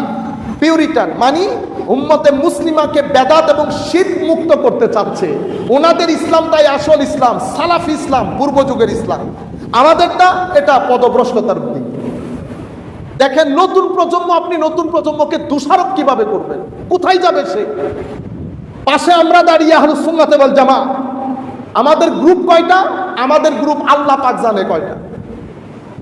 আমাদের এখানে পীর নিয়ে আমরা আলাদা গ্রুপ করেছি, পীর নিয়ে আলাদা গ্রুপ। কেউ এই, কেউ এ, কেউ বি, কেউ সি, কেউ ডি, কেউ ই, কেউ এফ। এ বির কাছে যায় না, বি সির কাছে যায় না, সি ডির কাছে যায় না। ছেলে ফ্রাস্ট্রেটেড। আমাদের পরিচিতি আহলুস সুন্নাত ওয়াল জামাত, এন্ড অফ দ্য স্টোরি। কিন্তু আমরা যখন আহলুস সুন্নাত ওয়াল জামাতের প্ল্যাটফর্মে কাজ করতে যাই, তখন আমরা এটাকে পীরানে কেরামের সাথে লিঙ্ক করে প্রত্যেকেই যার যার পীর নিয়ে আমরা থাকবো। এটা আমাদের প্রাইভেট লাইফ। কোন পীরের সাথে এসে আমরা রুহানি ডেভেলপমেন্ট করছি, কিন্তু সেটাকে আমরা আলাদা মাসলাক, আলাদা স্কুল করে আহলুস সুন্নাহ ওয়াল জামাতকে শত ভাগে বিভক্ত করেছে। এবং এরকম দুশ্মনী একজনের সাথে আরেকজনের আমার জীবনে আমি দেখি নাই। আপনারা বুঝতে পেরেছেন? নতুন প্রজন্ম ফলশ্রুতিতে আহলুস সুন্নাহ ওয়াল জামাতের নামই শুনতে চায় না। কিন্তু আমরা যেহেতু আমাদের দৌড় ঘর থেকে মসজিদ, মসজিদ থেকে ঘর, ঘর থেকে মাদ্রাসা, মাদ্রাসা থেকে ঘর। আমার ঘরের মধ্যে কোনো শিক্ষিত লোক নাই, আমার ঘরের মধ্যে কোনো সেকুলার লোক নাই, যার কারণে আমি জানি না মানুষ চিন্তা করে কেমনে। চিন্তার বৈচিত্র্যতা সবকিছু ভুলে একেবারে ব্লক হেডেড হয়ে আমরা আমাদের মতো কার বিরুদ্ধে কথা বলছি, কাকে কথা বলছি, কি কথা বলছি, কোনো কিছুই জানি না। এবং সেই ফিতনার মূলে আমি ওই অধিকার যাই না, আমি শুধু গ্লিমস গুলো আপনাদেরকে দিচ্ছি, বাকি আপনারা জানেন, সবাই সাফারার। যার মাধ্যমে গ্রুপিং হবে বিসমিল্লাহ করে তাকে, আমার মাধ্যমে যদি গ্রুপিং হয় বিসমিল্লাহ করে সাইড করে দেন, কোনো প্রয়োজন নাই। সেই ব্যক্তির পিছনে থাকবেন যার মাধ্যমে আহলুস সুন্নাহ ওয়াল জামাতের খেদমত হবে। কোন গ্রুপিং নতুন প্রজন্মের কাছে লজ্জা লাগে দাঁড়াতে আমাদের, কিন্তু আমরা এরকম বেহিস, এরকম অনুভূতি শূন্য হয়ে গেছি, গ্রাউন্ড রিয়ালিটি বুঝতেই চাই না। আল্লাহ যে আমাদেরকে আকল দিয়েছে, গ্রাউন্ড রিয়ালিটি বোঝার জন্য কি মাস্টার ডিগ্রির দরকার হয়? আপনার ঘরে আপনার ছেলে কলেজ বিশ্ববিদ্যালয়ে যায়, সবকিছু আপনি জানেন, বর্তমান পৃথিবীর অবস্থা, বাংলাদেশের অবস্থা। কিন্তু আমরা যেই যার চেয়ার নিয়ে, কারণ কিছু বলতে গেলে তো চেয়ার তো চলে যাবে, চেয়ার তো ছাড়তে পারবো না। আপনারা বুঝতে পেরেছেন? আহলুস সুন্নাহ ওয়াল জামাত সেই কারণে আমরা ছিলাম অফেন্সিভ, এখন আমরা হয়ে গেছি ডিফেন্সিভ। ঘুমটা শাইখ যারা, ওনারা কোনো দলিলের জিকির করেন না, এটা ইসলামে নাই, এটা ইসলামে আছে, এই হাদিস সহি, কোনো দলিল দিচ্ছে না, কারণ তারা ডিফেন্সিভ নাই, অফেন্সিভ হয়ে গেছে। ডিফেন্সিভ কারা হয়ে গেছি আমরা? দলিল দিতে দিতে দিতে, ওইটা ওই হাদিস, ওইটা ওই নাম্বার, এটা এই নাম্বার। কেন আমরা ডিফেন্সিভ হয়ে গেছি? আল্লাহ অনেকদিন আমাদেরকে অফেন্সিভ রেখেছে, কিন্তু আমরা সেই স্টেজ ধরে রাখতে পারি নাই। আপনারা জানেন ঢাকার বুকে টর্চ লাইট দিয়ে খুঁজতে হয় আমাদের মসজিদ। আপনি বলছেন আমরা দিন দিন বেড়ে যাচ্ছি, শরম আসার কথা আপনাদের, শরম আসার কথা আমাদের। আমরা তো মাসের পর মাস বদ্ধঘরের মধ্যে বসে উলামায়ে কেরাম আমরা সবাই ডিসকাস করা দরকার, পরিস্থিতি কোথায় যাচ্ছে, পরিস্থিতিকে হ্যান্ডেল কিভাবে করব, নতুন প্রজন্মকে কিভাবে বাঁচাবো, আকীদাগুলো নতুন প্রজন্মের কাছে কিভাবে দেব। এই বিশাল ঘনঘটার মধ্যে নতুন প্রজন্মের কাছে আহলুস সুন্নাহ ওয়াল জামাত, সলফে সালেহীনের ইসলাম কিভাবে তুলে ধরব, সেই কোনো ধরনের প্যাটার্ন, মানহাজ আমাদের মধ্যে নাই। করি মাহফিল, লক্ষ কোটি টাকা মাহফিলের মধ্যে খরচ করি, নিয়ে আসি ভাইরাল বক্তা। ভাইরাল বক্তা জীবনে চেয়ার টেবিলে বসেই নাই, কারণ ডেইলি 3-4টা মাহফিল যেই করে সে চেয়ারে বসে কমে। সে কি করে? হাসি তামাশা মজাক করে। আপনাদের কিছু নতুন প্রজন্মের ভাই আছে না, একটু গরম, তাদেরকে একটু উতলাইয়া দেয়। কেন? তার কাছে কোনো মালমিটার নাই বলার। আমি যখন আপনাদের কাছে বলতে এসেছি 2 রাত লেখাপড়া করতে হয়েছে, আমি যা কিছু পড়েছি তার 3 ভাগের 1 ভাগও হয়তো আপনাদেরকে বলতে পারবো না, সময় কোলাবে না। যেমন এখনো কিন্তু আমি বক্তব্য শুরু করিনি, সময় প্রায় শেষের দিকে। ভাইরাল বক্তার মাধ্যমে আমরা মাসকে মাস কাটিয়ে দিচ্ছি, কারণ ভাইরাল বক্তাদের জন্য আমরা যখন আমার কথা বলতেছি আর কি, যখন আমাদের কথা নামাজও পড়তে হচ্ছে না, জিকির আজকারও করতে হচ্ছে না। ফজরের নামাজ তো বিসমিল্লাহ আলহামদুলিল্লাহ মাশাআল্লাহ, কারণ মাহফিল করে ফেলেছি, রসুলে পাক শাফাত করে ফেলবেন আমাদেরকে, ঠিক না? এই জিনিসগুলো আমাদেরকে জানানো হয়েছে, কিছুই করতে হবে না, রসুলে পাকের শাফাত না তো শুনি হুজুর ने भेड़ा पा, हुजूर के नाम लोगे तो भेड़ा पा। अगर भेड़ा ही पार होनी है तो जंग बदर किस लिए, जंग उहुद किस लिए? हुजूर करीम सल्लल्लाहु अलैहि वसल्लम मक्के की जमीन में 13 साल घास काटा हुजूर ने। अगर भेड़ा ही पार होना है तो हजरत अबू बकर सिद्दीक, फारूक आजम, उस्मान गनी, हजरत हमजा रजी अल्लाह ताला अन्हु की इतनी सेक्रीफाइस, इतनी डेडिकेशन किस माना के लिए? আপনারা বুঝতে পেরেছেন? আমাদেরকে বোঝানো হয়েছে, নাতদের ভাইয়েরাও আসেন, পড়ি আলহামদুলিল্লাহ শাফাআতে রাসূল। এটা আহলুস সুন্নাহ ওয়াল জামাতের গ্রাউন্ডে আমাদেরকে কখনো শেখানো হয় নাই। গত 50 বছরে আমরা আজীব এক শ্রোতা তৈরি করেছি, অথচ আমাদের এই আল্লামা জালালউদ্দিন আল কাদেরী, ওয়াইদুল হক নঈমি সাহেব হুজুর, হাশমি সাহেব হুজুর, ওনারা যাওয়ার সাথে সাথেই ফিতনায় ভরপুর পরিপূর্ণ হয়ে গেছি আমরা। একজন আরেকজনকে টেনে ধরছি, একজনের সমালোচনা আরেকজন করছি। ফেসবুকের মধ্যে কথা বলতে বলতে মাঝে মধ্যে আমি চিন্তা করি, ফর এক্সাম্পল মাঝে মধ্যে আমি নিজে আইডেন্টিটি নিয়ে সমস্যায় পড়ে, চিন্তায় পড়ে যাই। আপনি চিন্তা করে দেখেন, ঢাকার বুকে আমরা একটা হাসপাতাল করেছি, মাদানী হাসপাতাল। এটা মাদানী অ্যাভিনিউতে হাসপাতালটা, জায়গার নাম কি? মাদানী অ্যাভিনিউ। সেই জায়গার মধ্যে হাসপাতাল করেছি, হাসপাতালের সমস্ত লোক, বেটা আপনারা এটাকে কাট করে আবার আলাদা করিয়েন না প্লিজ। হাসপাতালের মধ্যে সব লোক, আমাদের সুন্নি ভাইদের কাজ করার একটা সুযোগ হয়েছে না, চাকরি দেওয়ার একটা সুযোগ হয়েছে না। যিনি চাকরি করতে এসেছেন ওনাকে কি জিজ্ঞেস করেছি কোন দরবারের? প্রয়োজন নাই। আহলুস সুন্নাহ ওয়াল জামাত ভাইদের একজন লাগলে 2 জন দাও, 2 জন লাগলে 3 জন দাও, আমাদের ছেলেদের কর্মস্থান গড়ে তুলো। আমাদের দাওয়াত ইসলামীর ভাইরা কি কাজ করলো? ফেসবুকের মধ্যে পোস্ট দিল। আমি এই কথাগুলো বলতাম না, এটা একটা শেয়ার করতেছি আপনাদেরকে গ্রাউন্ড রিয়ালিটি বোঝানোর জন্য। দাওয়াত ইসলামীর ভাইরা সাবধান, মাদানী হাসপাতাল আমাদের না, এই ব্যাপারে তোমরা সতর্ক থাকবা, কারণ দাওয়াত ইসলামী মাদানী হাসপাতাল অমুক ভাইদের। আপনি বুঝতে পেরেছেন কি কাজটা করেছেন? আমি কি আপনাকে বলতে এসেছি মাদানী হাসপাতাল দাওয়াত ইসলামী? আল্লাহ পাক জানে মানে কোন দুনিয়ার মধ্যে আমরা বসবাস করছি। আমার ভাইয়েরা, আমি আপনাদেরকে যেই গাইড করব, আমি একটা একটা করে আপনাদেরকে বলে যাই। আপনারা ফিতনাগুলা দেখছেন, আহলুল কুরআন, লা মাযহাবি, ওয়াহাবি, এর পরবর্তীতে এটা তো ধর্মীয় অঙ্গনে। যেই আপনি সেকুলার অঙ্গনে এসেছেন, সেকুলারিজম, ম্যাটেরিয়ালিস্টিক লাইফস্টাইল দিন দিন আমাদেরকে ধর্ম শূন্য করে ফেলতেছে। দ্বীন, ঈমান, আকীদা, আমার নবীর ইশক মোহাব্বত আমাদের ভিতর থেকে টেনে বের করে আমাদেরকে নিরেট সাধারণ একটা মানুষে পরিণত করেছে। ভুলে গেছি কবরে যেতে হবে, কবর, হাসর, কিয়ামত, মউত। আমাদের এলাকার মুরব্বি গিয়ে পুরো এলাকা উজাড় হয়ে গেছে, কিন্তু মউতের চিন্তা রাতে কখনো আমাদের মাথায় আসে না যে আমি মৃত্যু বিছানায় শুইতে হবে। কখনো আমার মাথায় আসছে না আমি নবীর দরবারে সওয়ালের জবাব দিতে হবে, আমার নবীর দরবারে দাঁড়াতে হবে, আমার চেহারা দেখে আমার নবী খুশি হচ্ছে কিনা। আমার জিন্দেগির মধ্যে, চিন্তা চেতনার মধ্যে আমি নামে মুসলমান রয়ে গেছি, নামাজ আমার জিন্দেগি থেকে খতম, তিলাওয়াতে কোরআন খতম, আদব খতম, কায়দা খতম, সব কিছু আমার জীবন থেকে, আমার জিন্দেগি থেকে ধুয়ে মুছে সাফ করে ফুল ম্যাটেরিয়ালিস্টিক, আমি সফিস্টিকেটেড সেকুলার লাইফ আমি লিড করছি।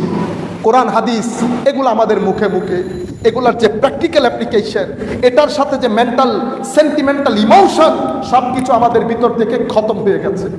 সেকুলার লাইফস্টাইল এসে, ম্যাটেরিয়ালিস্টিক লাইফস্টাইল এসে বিভিন্ন মাধ্যমে আমাদের ভিতর থেকে আমাদের আকীদাকে লা ইলাহা ইল্লাল্লাহ শূন্য করছে। দিন দিন আমরা সেদিকেই যাচ্ছি। এটা আমাদের জন্য বড় একটা ফিতনা। এটা হচ্ছে সেকুলার লাইফস্টাইলে। চরিত্রের ক্ষেত্রে যেই পর্যায়ে অশ্লীলতা ঘরের রন্ধ্রে রন্ধ্রে ঢুকে পড়েছে, এই অশ্লীলতা আমাদের নতুন প্রজন্মকে অস্থির করে তুলেছে। এই অস্থিরতা তাদের বিয়ে পরবর্তী জীবনকে আরো বেশি অসুখের করে তুলেছে। দিন দিন তারা ফ্রাস্ট্রেটেড হচ্ছে, ডিপ্রেসড হচ্ছে। সোসাইটি আস্তে আস্তে এক অরাজক পরিস্থিতির দিকে চলে যাচ্ছে। টাকা আছে, ধন আছে, পয়সা আছে, গাড়ি বাড়ি আছে, কিন্তু আমাদের ভিতরে শান্তি নাই। আমরা ফ্রাস্ট্রেটেড, আমরা ডিপ্রেসড, আমরা বাঁচতে চাচ্ছি না। দিন দিন ক্রাইম রেট বেড়ে যাচ্ছে, ডিভোর্স বেড়ে যাচ্ছে। কেন? আপনার ভিতরে যদি অস্থিরতা থাকে, আপনি অশ্লীলতা থাকে, আপনার ভিতরকে আপনি অস্থিরতা থেকে বাঁচাতে পারবেন না।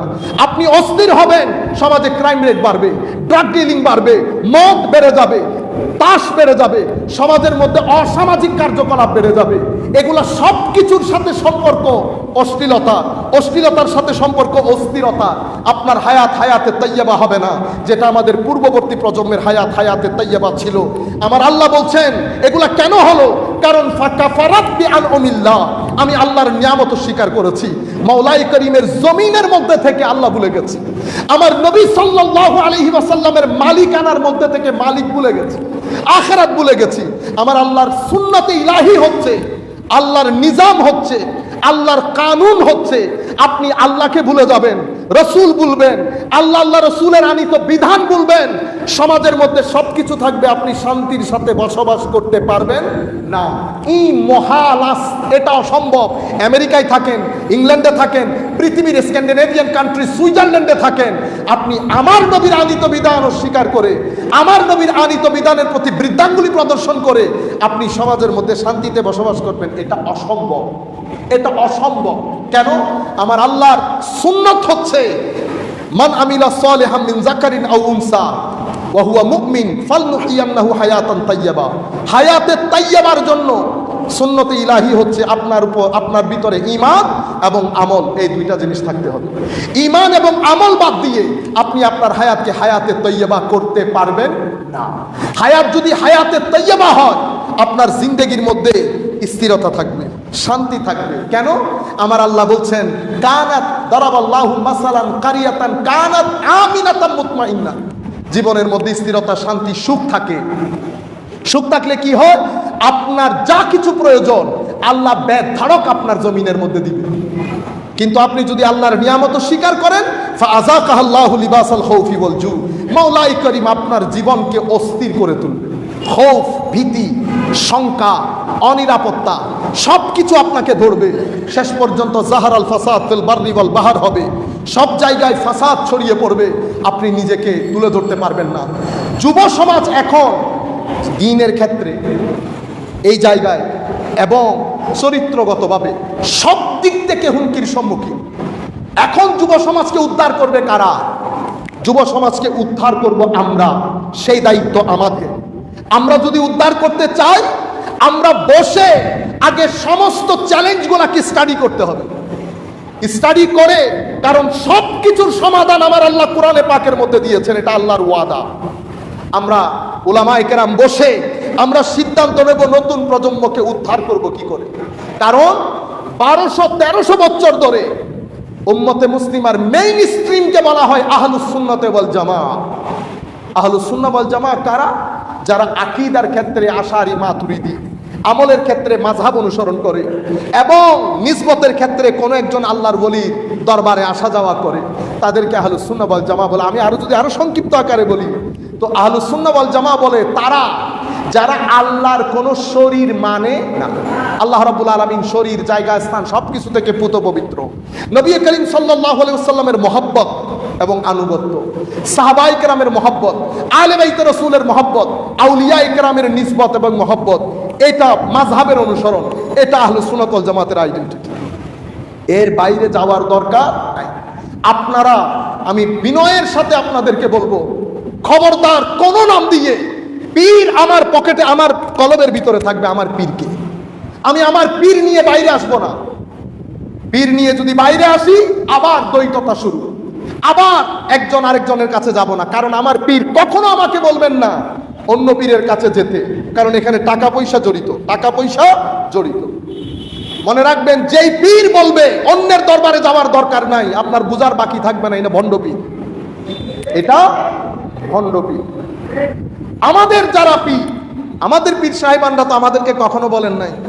আমার পীর তো আমাকে বলেছেন, বেটা जहां से मिले इल्म और खैरात फयूजात, जहां से मिले ले लो, जहां से मिले ले लो, ये जरूरत नहीं कि मेरे ही मजलिस में बैठना पड़ेगा, जरूरत नहीं। আপনারা বুঝতে পেরেছেন? যেখানে যেখানে পান আপনারা ফয়ুজাত নেন, আহলুস সুন্নাহ ওয়াল জামাত ব্যানারে আমরা কাজ করি, নতুবা এই নতুন প্রজন্মকে বাঁচানো সম্ভব হবে না।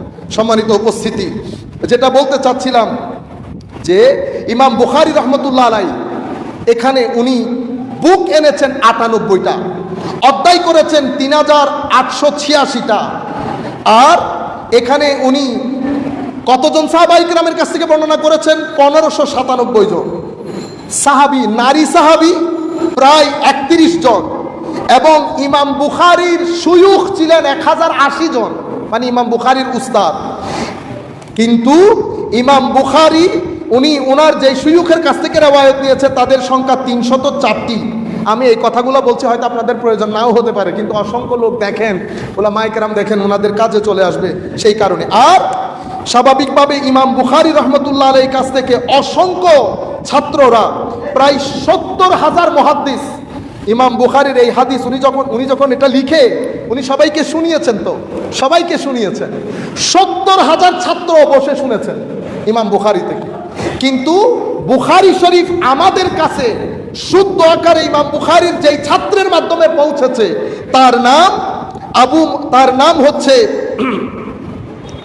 আবু আব্দুল্লাহ মোহাম্মদ বিন ইউসুফ মাতার আল ফারবরী। এই ফারবরীর মাধ্যমে ইমাম বুখারী শরীফ আমাদের কাছে শুদ্ধ আকারে ইমাম বুখারী যেভাবে তৈরি করেছেন সেভাবে আমাদের পর্যন্ত পৌঁছেছে। এখন আপনি দেখেন ইমাম বুখারী রহমতুল্লাহি আলাইহি, আপনি দেখেন আমাদের শেখরা, আমরা সবাই বুখারী বুখারী করি না, ইমাম বুখারীর আকীদাটা একটু জেনে নেই, কেমন ছিল আকীদা।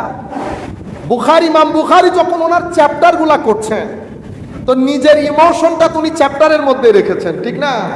তো চ্যাপ্টারগুলো লিখেছেন ইমাম বুখারী কিতাবুল ঈমান।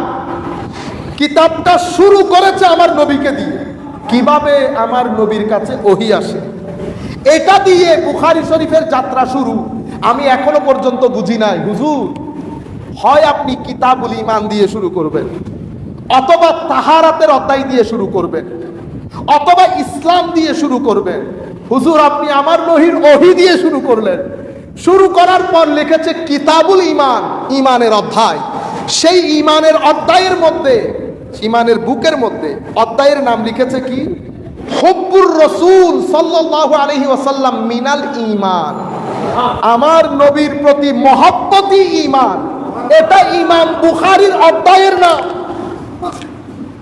আমরা তো আপনাদের কাছ থেকে কখনো এগুলো শুনি না, আমি কোন সাইডে থেকে কখনো শুনি নাই আমার নবীর মহব্বতের নাম ঈমান। এত বুখারী করে বুখারী শরীফ পড়লে ইমাম বুখারী বলছে হুব্বুর রাসূল মিনাল ঈমান, কিতাবুল ঈমানের অধ্যায়ের। আরো কি কি নাম করেছে দেখেন।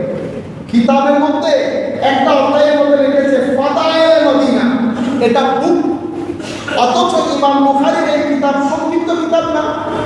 আমি যদি জিজ্ঞেস করি, হুজুর, আপনার কিতাবের নামই করেছেন সংক্ষিপ্ত কিতাব, তো সংক্ষিপ্ত কিতাবের মধ্যে ফাদায়েল মদিনাটা ছেড়ে দিতেন, কিন্তু ইমাম বুখারী ফাদায়েল মদিনা ছেড়ে দেন না। এটার মধ্যে কি অধ্যায় করেছে না অধ্যায় করে নাই? কিতাব মানে বুক অফ ফাদায়েল মদিনা, ভার্চু অফ মদিনা। এই বুকের আন্ডারে ওই অধ্যায়ের মধ্যে প্রায় 24টা হাদিস এনেছে। কয়টা হাদিস? 24টা। এই বুকের আন্ডারে 12টা অধ্যায় করেছে। কিসের উপর? ফাদায়েল মদিনা, মদিনা শরীফের ফজিলত। এগুলার মাধ্যমে বোঝা যায় না ইমাম বুখারী রাহমাতুল্লাহি আলাইহি এশকের অবস্থা কোথায় ছিল। আরো শুনলে আপনারা অবাক হবেন। ইমাম বুখারী এই সংকলনটা শুরু করেছে মক্কায়ে মুআজ্জামায়। ইমাম বুখারী সম্পর্কে যারাই লিখেছেন সবাই এই কথার উপর ঐকমত্য পোষণ করেছেন। আর ইমাম বুখারী বুখারী শরীফ শেষ করেছেন কোথায় জানেন? মদিনা শরীফে, ইনদা কবরিন নবী সাল্লাল্লাহু আলাইহি ওয়াসাল্লাম। মসজিদে নববীর মধ্যে না, আমার নবীর মাজারে পাকের মধ্যে উনি বুখারী শরীফ শেষ করেছেন। আমি ইমাম বুখারীর আকীদা বোঝানোর জন্য, ইমোশন অ্যাটাচমেন্ট কেমন ছিল আমার নবীর সাথে, ইমাম বুখারীর কাপড়ের মধ্যে সব সময় আমার নবীর চুল মুবারক গচ্ছিত থাকে। আমি বলতে চাচ্ছি, আমরা যে আকীদায় বিশ্বাস করি সেটাই সলফে সালেহিন উম্মতের আকীদা। ইমাম বুখারী রহমতুল্লাহ আলাইহি আরো কি করছে দেখেন, অধ্যায়ের নাম একটা ব্যাপার আছে না, হুজুর সংক্ষিপ্ত কিতাব লিখেছেন, শরীয়তের কিছু গুরুত্বপূর্ণ মাসলা মাসাইল লিখতেন, এগুলার মাধ্যমে শরীয়তের কোন মাসালা সাবেত হবে? ফাজাইলে মদিনার মাধ্যমে শরীয়তের তো মাসলা মাসাইল সাবেত হবে। আপনি দেখেন অধ্যায়ের নাম, কানান নবী সাল্লাল্লাহু আলাইহি ওয়াসাল্লাম তানাম আইনুহু ওয়ালা ইয়ানামু কলবুহু। আমার নবী ঘুমানোর সময় চোখ বন্ধ থাকে কিন্তু আমার নবীর কলব জারি থাকে।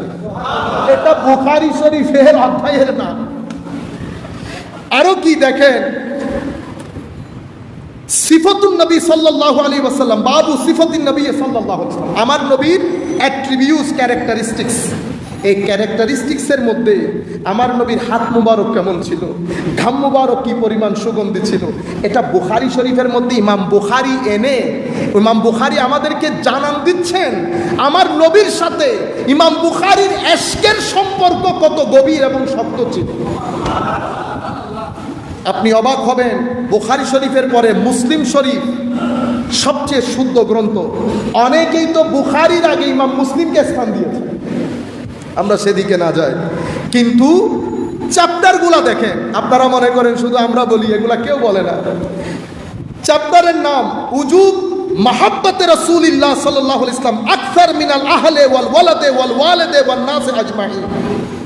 মানে আমার নবীর প্রতি ভালোবাসা, আপনার ছেলে সন্তান পুত্র সব কিছুর চেয়ে নবীর প্রতি ভালোবাসা বেশি ওয়াজিব হওয়া প্রসঙ্গে এই হাদিস মুসলিম শরীফের রওয়ায়াত।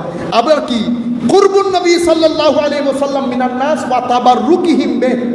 আমার নবী সাল্লাল্লাহু আলাইহি ওয়াসাল্লামের মাধ্যমে বরকত অর্জনের হাদিস। আমার নবী সাল্লাল্লাহু আলাইহি ওয়াসাল্লামের শরীরের সুগন্ধির হাদিস। ওয়ালিনু মাসিহি ওয়া তাবাররুক বিমাসহি। আমার নবীর সুন্দর নরম মুলায়েম শরীর এবং আমার নবীর মাধ্যমে বরকত হাসিল করা প্রসঙ্গে হাদিস। এটা মুসলিম শরীফের চ্যাপ্টার। আমি দুই একটা আটার মধ্যে লবণ ছিটানোর মতো বলছি শুধু আপনাদেরকে বোঝানোর জন্য। মুহাদ্দিসিনে কেরাম কি আন্দাজে আকীদাগুলো পোষণ করতেন। রয়ে গেল ফিকহি। ইমাম বুখারী রহমতুল্লাহ আলাইহি উনি নিজে যেহেতু মুজাদ্দিদ ছিলেন, মুজতাহিদ ছিলেন, অনেকেই বলেছেন মাযহাবে শাফিঈর সাথে ছিলেন, অনেকেই অধিকাংশ উলামায়ে কেরাম বলছেন মুজতাহিদ ছিলেন ওনার মতো করে, কিন্তু ওনার ফিকহি একটা মেজাজ ছিল, ওনার একটা ইন্টারেস্ট ছিল। তো ওনার ইন্টারেস্ট উনি ওনার মতো করে সাজিয়েছেন। উনি যেটা সাজিয়েছেন সেটা আমার জন্য ফরজ হবে নো। সম্মানিত উপস্থিতি, যেমন আমি দুইটা হাদিস আপনাদেরকে বলি, বুঝতে পারবেন। ইমাম বুখারী শরীফের মধ্যে লিখেছে, এই অধ্যায় আমিন জোরে বলার অধ্যায়। অধ্যায়ের নামকরণ করেছে কি, আমিন জোরে বলার অধ্যায়। সেই অধ্যায়ের মধ্যে যেই হাদিস এনেছে, হাদিসের মধ্যে জোরে শব্দটা আসে না। যদি ইমাম ওয়ালাদ-দাল্লিন বলে ফাকুলু আমিন, আমার নবী বলছে তোমরা আমিন বলবে, এখানে জোরে শব্দটা আসে নাই। কিন্তু উনি অধ্যায়ের নামকরণ করেছে এই অধ্যায় আমিন জোরে বলা প্রসঙ্গে। তার মানে এটা উনার ফিকহি ইজতিহাদ। যদি জোরে বলার হাদিস উনার কাছে থাকতো, সহি হাদিস, উনি অবশ্যই উল্লেখ করতেন, কিন্তু উনি ওই হাদিসের মধ্যে জোরে শব্দটা আসে নাই। যেমন উনি ওই একই হাদিসের মধ্যে উল্লেখ করছেন, ইজা ক্বালাল ইমামু সামি আল্লাহু লিমান হামিদা ফাকুলু রব্বানা ওয়া লাকাল হামদ। যদি ইমাম সামি আল্লাহু লিমান হামিদা বলে, তোমরা রব্বানা লাকাল হামদ বলি। আমরা কি রব্বানা লাকাল হামদ জোরে বলি? তো একইভাবে রব্বানা লাকাল হামদ যেমন আসতে বলি, আমরা আমিনও আসতে বলি। আপনি বলবেন হুজুর আমিন বলার, জোরে বলার ব্যাপারে কি হাদিস নাই? অবশ্যই আছে। আমাদের আইম্মায়ে কেরাম ওনারা চেষ্টা করেছেন ওই কাজটা গ্রহণ করতে যেটা আমার নবী সবসময় করতেন। ইমামে আজম আবু হানিফা মনে করেছেন যে জোরে আমিনটা আমার নবী সবসময় করতেন না, ওই কারণে উনি আমিনটাকে আস্তের উপর আমল করেছেন। অন্যান্য মাযহাবে জোরে বলা আছে, আমাদের কাছে জোরের কোনো সমস্যা নাই, আস্তেরও কোনো সমস্যা নাই। আমরা মাযহাবে ইমামে আজমে আছি বিদায় আমরা আস্তে বলি, কিন্তু আমরা যখন শাফি ইমামের পেছনে নামাজ পড়ি আমরা জোরে বলতেছি, কোনো অসুবিধা নাই। আপনি মারামারি করছেন কেন? কারণ আপনার সাথে আমার আমিন নিয়ে সমস্যা না, আকীদা নিয়ে সমস্যা। কি নিয়ে? আকীদা নিয়ে। বুকে হাত দিয়ে বলেন, আপনি একটা একটা টিক মার্ক করেন। আপনি ঈদে মিলাদুন নবীকে কি মনে করেন? আপনি বলবেন বেদাত। দেখছেন আকীদা সম্পর্ক? আপনি আল্লাহর ওলির দরবারকে কি মনে করেন? বেদাতি জায়গা। দেখছেন? তাহলে আমিন সমস্যা না। আমিন সমস্যা হলে তো উম্মতে মুসলিমা 1200 বছর সমস্যার মধ্যেই থাকতেন। 1200 বছর উম্মতে মুসলিমা সমস্যার মধ্যে থাকে না। সম্মানিত উপস্থিতি, ইমাম বুখারী আজ থেকে সাহাবায়ে কেরাম পর্যন্ত আমাদের এই জায়গার মধ্যে হাদিসের ক্ষেত্রে কোনো ভ্যাকিউম ছিল না। সব সময় উম্মতে মুসলিমা, সব সময় আপনি দেখেন, সব সময় উম্মতে মুসলিমা সাহাবায়ে কেরামের জামানা থেকে সাহাবায়ে কেরাম হাদিসের সংরক্ষণ করেছেন। ওনাদের জামানায় 57টা, কমবেশ 57টার মতো বই ছিল, যার যার ব্যক্তিগত কিতাব। তাবেঈনের যুগে যারা সিনিয়র তাবেঈন ছিল তাদের কাছে 132টা লিখিত, এটাকে আমরা বলি মাখতুতা, লিখিত কপি ছিল হাদিসে। ছোট তাবেঈ এবং তাবেউত তাবেঈ ওনাদের জমানায় 235টা ছিল, 235টা ছিল। এর পরবর্তীতে ইমাম তিরমিজি, মাদ্রাসার ছাত্রদের জন্য বেশি জরুরি হবে, ইমাম তিরমিজির একটা কিতাব মনে রাখবেন, ইমাম তিরমিজি ইমাম বুখারীর সমকালীন ছাত্র। আবার ইমাম বুখারী এবং ইমাম তিরমিজি এরা কলিগো, মানে ব্যাচমেট, একই উস্তাদের কাছে পড়েছে। আবার ইমাম তিরমিজি ইমাম বুখারীর কাছেও পড়েছে, মানে উস্তাদে উস্তাদ ইমাম বুখারী, আবার কলিগে কলিগ। অনেক উস্তাদ এমন আছে যার কাছে দুইজন একসাথে পড়েছে। সমকালীন ইমাম তিরমিজি। ইমাম তিরমিজির একটা বিখ্যাত কিতাব আল ইলাল আস-সাগীর, ইমাম তিরমিজি উসুল হাদিসের বিখ্যাত কিতাব আল ইলাল আস-সাগীর। উনি বলছেন যে আমাদের সময়কালের আগ পর্যন্ত তাবেউত তাবেঈনদের পরবর্তী যুগে অসংখ্য মুহাদ্দিসিন হাদিসের কিতাব লিখেছেন। যেমন উনি বলেছেন হিশাম বিন হিসাম, আব্দুল মালিক বিন আব্দুল আজিজ, সাঈদ, ইমাম মালিক, হাম্মাদ বিন সালামা, আব্দুল্লাহ বিন মুবারক, ইয়াহয়া বিন জাকারিয়া এবং ওয়াকি ইবনুল জাররাহ, আব্দুর রহমান আল মাহদি, আলী বিন মাদিয়ানি, সুফিয়ান সাউরি তোর মধ্যে অন্যতম। তো এই সমস্ত মুহাদ্দিসিনে কেরাম হাদিসের কিতাব লিখেছেন। এর পরবর্তীতে, মানে ওনাদের পরবর্তীতে ইমাম বুখারীর আগে কারা কারা লিখেছে? ইমাম শাফিঈর কিতাব ছিল, ইমাম আহমদ ইবনে হাম্বলের কিতাব ছিল, ইমাম ওয়াকি ইবনুল জাররাহর কিতাব ছিল, ইমাম আব্দুল্লাহ ইবনে মুবারকের কিতাব ছিল, ইমাম আব্দুর রাজ্জাকের কিতাব ছিল, হাম্মাম সহিফায়ে হাম্মাম ইবনে মুনাব্বাহ ছিল, ইমাম আবু ইউসুফের কিতাব ছিল। অসংখ্য মুহাদ্দিসিনের শত শত হাজার হাজার সংকলিত গ্রন্থের কিতাব ইমাম বুখারীর আগ পর্যন্ত মুহাদ্দিসিনে কেরাম লিখেছেন। আমি এই কথা আপনাদেরকে বলছি এইটুকু বোঝানোর জন্য, ইলমে হাদিসের ক্ষেত্রে আইম্মায়ে কেরামের মধ্যে আমার নবীর যুগ থেকে ইমাম বুখারী পর্যন্ত কোনো ভ্যাকিউম ছিল না। এটা সংরক্ষিত হয়েছে, ডেভেলপমেন্ট হয়েছে। আপনারা মাথায় রাখবেন, যেই কোনো নলেজ, সেটা সেকুলার হোক সেটা ইসলামিক হোক, যেই কোনো নলেজ 3টা এইজ অতিক্রম করে। একটাকে আমরা বলি প্রিমিটিভ এইজ, প্রথম যখন ওই জ্ঞানের উপর কাজ হয়। একটাকে আমরা বলি, এটা প্রিমিটিভ এইজটা ফাউন্ডেশনাল পিরিয়ড, যখন জ্ঞানটা নিয়ে আলোচনা সমালোচনা শুরু হয়। মিডল এজে মূলনীতি নির্ধারণ করেন, পরিভাষা নির্ধারণ করেন, ফার্দার ডেভেলপড হয়। এটা যেই কোনো নলেজের গ্রামার। অনুরূপভাবে ইলমে হাদিসও সাহাবায়ে কেরাম থেকে তাবেঈন, তাবেঈন থেকে আতবাউত তাবেঈন, অতঃপর ইমামে আজমের পরবর্তী জমানা, ইমামে আজমের ছাত্রদের জমানা। ইমামে আজমের যারা ছাত্র তারা আবার ইমাম বুখারীর দাদা শেখ। বুঝতে পেরেছেন? ইমামে আজমের ছাত্র ইমাম আবু ইউসুফ, ইমাম আবু ইউসুফের ছাত্র ইমাম আহমদ ইবনে হাম্বল, ইমাম আহমদ ইবনে হাম্বল ইমাম শাফিঈ, ইমাম শাফিঈর ছাত্র আহমদ ইবনে হাম্বল, ইমাম আহমদ ইবনে হাম্বল ইমাম বুখারীর শেখ। এখন আমি একটা কথা বলি আপনাদেরকে, ইমাম বুখারী ওনার তো অসংখ্য সুয়ুখ, হাদিস তো তৈরি করেছেন। এখন বুখারী শরীফের মধ্যে কোন কোন হাদিস রাখবেন? সহিহ হাদিস রাখতে হবে, তো কিভাবে রাখবেন? 3 উস্তাদের কাছে উনি পরামর্শ করেছেন, 3 জন উস্তাদের ভেরিফিকেশন নিয়েছেন, ইমাম আহমদ ইবনে হাম্বল, ইমাম আলী বিন মাদিনী, ইমাম ইয়াহিয়া বিন মাঈন।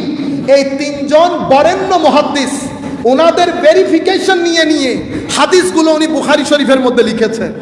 আপনি ইয়াহিয়া বিন মাঈনকে ভুলে গেলেন, আলী বিন মাদিনীকে ভুলে গেলেন, ইমাম আহমদ বিন হাম্বলকে ভুলে গেলেন। ইমাম আহমদ বিন হাম্বলের মুসনাদের কথা বললে আপনি বলেন ওইটার দরকার নাই। আপনি জানেনই না ইমাম বুখারী যখন বুখারী শরীফের মধ্যে হাদিস লিখছে, ভেরিফিকেশন নিয়েছে ইমাম আহমদ ইবনে হাম্বল থেকে। বুঝতে পেরেছেন? যিনি ইতোপূর্বে মুসনাদ লিখেছে, 30,000 এর বেশি হাদিসের সংকলন ইমাম আহমদ ইবনে হাম্বল করে গেছেন। তাহলে আমরা এখন বর্তমানে আমার নবী সাল্লাল্লাহু আলাইহি ওয়াসাল্লাম, আমাকে যারা মহিলারা শুনছেন তাদেরকেও বলবো, আমরা এখন আমার নবীকে নিয়ে, আমার নবীকে ঘিরে অথবা এলমে হাদিসকে ঘিরে উম্মতে মুসলিমার মধ্যে 3টা বড় চ্যালেঞ্জের মুখোমুখি আমরা।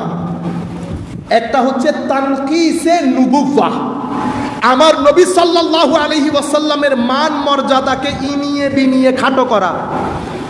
উনি মানুষ, উনি এটা জানেন না, উনি ওইটা জানেন না, উনি এবিসিডি বুঝেন না, ওনার মা বাবা অমুক জায়গায়, উনি এটা করেন নাই, উনি বিয়ে করেছেন, উনি আত্মহত্যা করতে চেয়েছেন, এই কথাগুলা এগুলা হচ্ছে তানকিসে নুবুওয়াহ।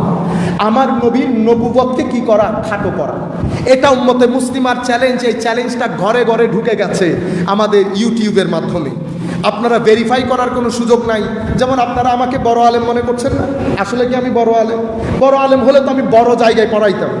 মনে রাখবেন, কোনো আলেমকে জাজ করার জন্য 3টা ওয়ে আছে। আপনি কার কাছে পড়েছেন? উস্তাদদের লিস্ট দেন। তো উস্তাদদের লিস্ট, এমন এমন উস্তাদের নাম বলেছেন যাকে এলাকার মানুষই চিনে না, তাইলে তো হইল না ভাই। আপনি কাকে পড়িয়েছেন? ছাত্রদের লিস্ট দেন। যেমন আমি হাশমি সাহেব হুজুরের কাছে গেছি, হুজুর আমি তো আপনাকে চিনি না, আপনার উস্তাদ কারা কারা? উনি বলেছেন আমার উস্তাদ সুবহানাল্লাহ বাইতুল মুকাররম মসজিদের প্রথম খতিব। কি নাম ওনার আপনারা জানেন? বাইতুল মুকাররম মসজিদের প্রথম খতিব, এশিয়া মহাদেশের অন্যতম একজন মুহাদ্দিস, উনি আমার উস্তাদ। ওনার মাজারে পাক ঢাকার মধ্যে, ওনার মাজারে পাক ঢাকার মধ্যে, উনি আমার উস্তাদ। আমি আর প্রশ্ন করতে হচ্ছে না, কারণ ওই ব্যক্তিকে, ওই আলেমকে সবাই চিনে। হুজুর আপনার ছাত্র কারা? আমার ছাত্র ছিল না, উবাইদুল হক আমার ছাত্র। হুজুর উবাইদুল হক কে? তোমাদের উবাইদুল হক নেই। আচ্ছা, আর কে? নুরুল মুনাওয়ার। হুজুর নুরুল মুনাওয়ার কে? নুরুল মুনাওয়ার মুস্তাফা। আর হুজুর যে ছাত্রগুলোর নাম বলছে বিশ্ব বরেণ্য আলেম, তাইলে প্রথমে টিক, দ্বিতীয়তে টিক। সমসাময়িক উলামায়ে কেরাম, মুজাফফর সাহেব হুজুরের কাছে গেছি, হুজুর হাশমি সাহেব সম্পর্কে আপনার অভিমত কি? এলমের জাহাজ। বুঝতে পেরেছেন? এভাবে আলেমদেরকে জাজ করতে হয়, মূল্যায়ন করতে হয়। এরপরে লিখনি থাকলে লিখনির মাধ্যমে। এখন আপনি যাকে বলছেন আন্তর্জাতিক মুফাসসিরে কোরআন, জিজ্ঞেস করলাম হুজুর আপনার উস্তাদকে? আছে তো 2-4 জন, বলেন 1-2 জনের নাম বলেন। জাতি চিনেই না। হুজুর আপনার ছাত্র কারা কারা? আমি তো সেই অর্থে পড়াই নাই। সুবহানাল্লাহ। সমসাময়িক 2-1 আলেমকে জিজ্ঞেস করি, হুজুর অমুক সম্পর্কেও আন্তর্জাতিক মুফাসসির, এমনিতে ওয়াজ কালাম করে, এলম ঠিক নেই। বুঝতে পেরেছেন? ইউটিউবের মধ্যে আমি সহ আপনারা যতজনকে দেখেন, পড়েন, শোনেন, কেউ ভেরিফিকেশন দিয়ে পাস করবে না। ম্যাক্সিমাম তো মাদ্রাসার ক্লাস 10-এর মধ্যে যদি ঢুকাই দেন, ক্রেন দিয়ে টেনে বের করতে হবে। ম্যাক্সিমাম যতগুলো ফতোয়া দিচ্ছে। সেই দিন আমি জামালপুরে ছিলাম, তো জামালপুরে আমি তো ওদেরকে বুঝতে পারতেছি না কথা কোন জায়গা থেকে শুরু করবো। সিটেঙ্গে থই তারাও বুঝতো আল্লাহ শুরু, আমি বুঝি না পারি তারা হতা গিন খুললে করে খুলি। তো এর ইতারার উপরে স্টাইল আছে, আবার এটা গান গন করে, এর বোর্ড দিলে খাম আছে। আমি কিন্তু অনরা আরে জিয়নলাই দেখুন, আই যে আন্দাজে হতা কইম অনরা তো সত্তর পালা লাগে হইতে পারি। যাই হোক, পরে বুঝতেছি না, সবাই তো সব জায়গায় শিক্ষার হার তো বেড়ে যাচ্ছে, এনজয় করেছে। প্রোগ্রামের পরে আমাকে একটা প্রশ্ন করেছে ফতোয়া সংক্রান্ত। আমি সিম্পলি বলেছি এই জিনিসটা আমি জানি না। ওমা এটা বলার পরে তারা যার পর নাই খুশি, হুজুর হুজুরদের কাছ থেকে আমি জানি না এই কথা তো কোনোদিন শুনি নাই। কারণ আমরা আমি জানি না বলতে অভ্যস্ত, মানুষকে দেখাইতে চাই আমি সব জানি। কেমনে জানেন? তখন তাদেরকে বললাম, মাহফিলের মধ্যে কখনো আপনারা ফতোয়া জিজ্ঞেস করবেন না। ফতোয়া দিবে মুফতি আনেকারা। বাংলাদেশে মুফতির সংখ্যা 5 থেকে 6 জনের বেশি। অবাক হন নাই? বাংলাদেশে ফতোয়া দিতে পারবে সমস্ত গরানার আলেম মিলে 5 থেকে 6 জনের বেশি হবে না। কিন্তু এখন প্রত্যেক মাহফিলে ফতোয়া দেয় না। এই কারণে আমাদের ছেলেদের ধর্মের প্রতি অনীহা বেড়ে যাচ্ছে। কেন? যত্রতত্র যেমন তেমন কথা বলে ফেলছেন, হুঙ্কার দিচ্ছেন, ঘৃণা ছড়াচ্ছেন, যেমন মন চাই ফতোয়া দিচ্ছেন, ফতোয়ার মাধ্যমে ফিতনা ফাসাদ করছেন। এটার ফলশ্রুতিতে যুব সমাজ ধর্ম বিমুখ হয়ে যাচ্ছে। আপনি ফতোয়া যদি দিতে চান, ফতোয়া লিখেন, আরবিতে বা বাংলায় লিখে স্থানীয় মুফতিয়ানে কেরাম থেকে এটার ভেরিফিকেশন নেন, তো এরা ফতোয়া। মসজিদ ফতোয়া দেওয়ার জায়গা না। ফতোয়া একাডেমিক টেবিলে বসে লিখবেন, এটার মতামত আপনি কি দিচ্ছেন, কোন দলিলের ভিত্তিতে দিচ্ছেন, সেটা মুফতিয়ানে কেরাম ভেরিফাই করবে। ভেরিফাই করে একমত হলে একমত বলবে, দ্বিমত হলে দ্বিমতের কারণ বলবে। এক্সিকিউশন করবে সরকার। ফতোয়া এক্সিকিউশনের দায়িত্ব আপনার না, এটা পরিপূর্ণরূপে রাষ্ট্রের দায়িত্ব। এখন হুজুরে মাহফিল দিয়ে ফতোয়া দেন, আমি ফতোয়া দিচ্ছি এটা হারাম, অমুক ব্যক্তি কাফের হয়ে গেছে। আল্লাহ কা খৌফ করো। হ্যাঁ, যাই হোক, আমি আপনাদেরকে এই জিনিসগুলো এডুকেট করানো দরকার। তো আমি সমস্ত মা বোনদেরকেও বলবো, সুন্দর সুন্দর কথা বলে, কমুক সুন্দর সুন্দর কথা বলে, মনে রাখবেন ধর্মের উপর সবচেয়ে বড় ফিতনা হচ্ছে ধর্মের স্টেজ থেকে আমার মতো মানুষ করছে। কেন? আমার নবী বলছেন, উম্মত অনতি বিলম্বে কিছু দায়ী বের হবে। কি বের হবে? দায়ী, আল্লাহর রাস্তায় কাজ করা মানুষ। তারা নিজেরা জাহান্নামী, জাহান্নামের দরজায় দাঁড়ানো, তাদের ডাকে যারা সাড়া দেবে তারাও জাহান্নামে নিক্ষিপ্ত হবে। আজীব বিষয় না? সাহাবে বললেন, ইয়া রাসূলুল্লাহ, হযরত হুযায়ফা ইবনে ইয়ামান বললেন, ইয়া রাসূলুল্লাহ, দায়ী আমি তাকে চিনবো কেমনে? আমার নবী বলছেন, কি আর বলবো, দেখতে আমাদের মতো, কত আমাদের মতো বলে। ইয়া রাসূলুল্লাহ সাল্লাল্লাহু আলাইহি ওয়াসাল্লাম, could you please guide me ইয়া রাসূলুল্লাহ, আপনি আমাকে একটু গাইড করেন, যদি আমি এই ধরনের দায়ী পড়ে যাই কোথায় যাবো ইয়া রাসূলুল্লাহ?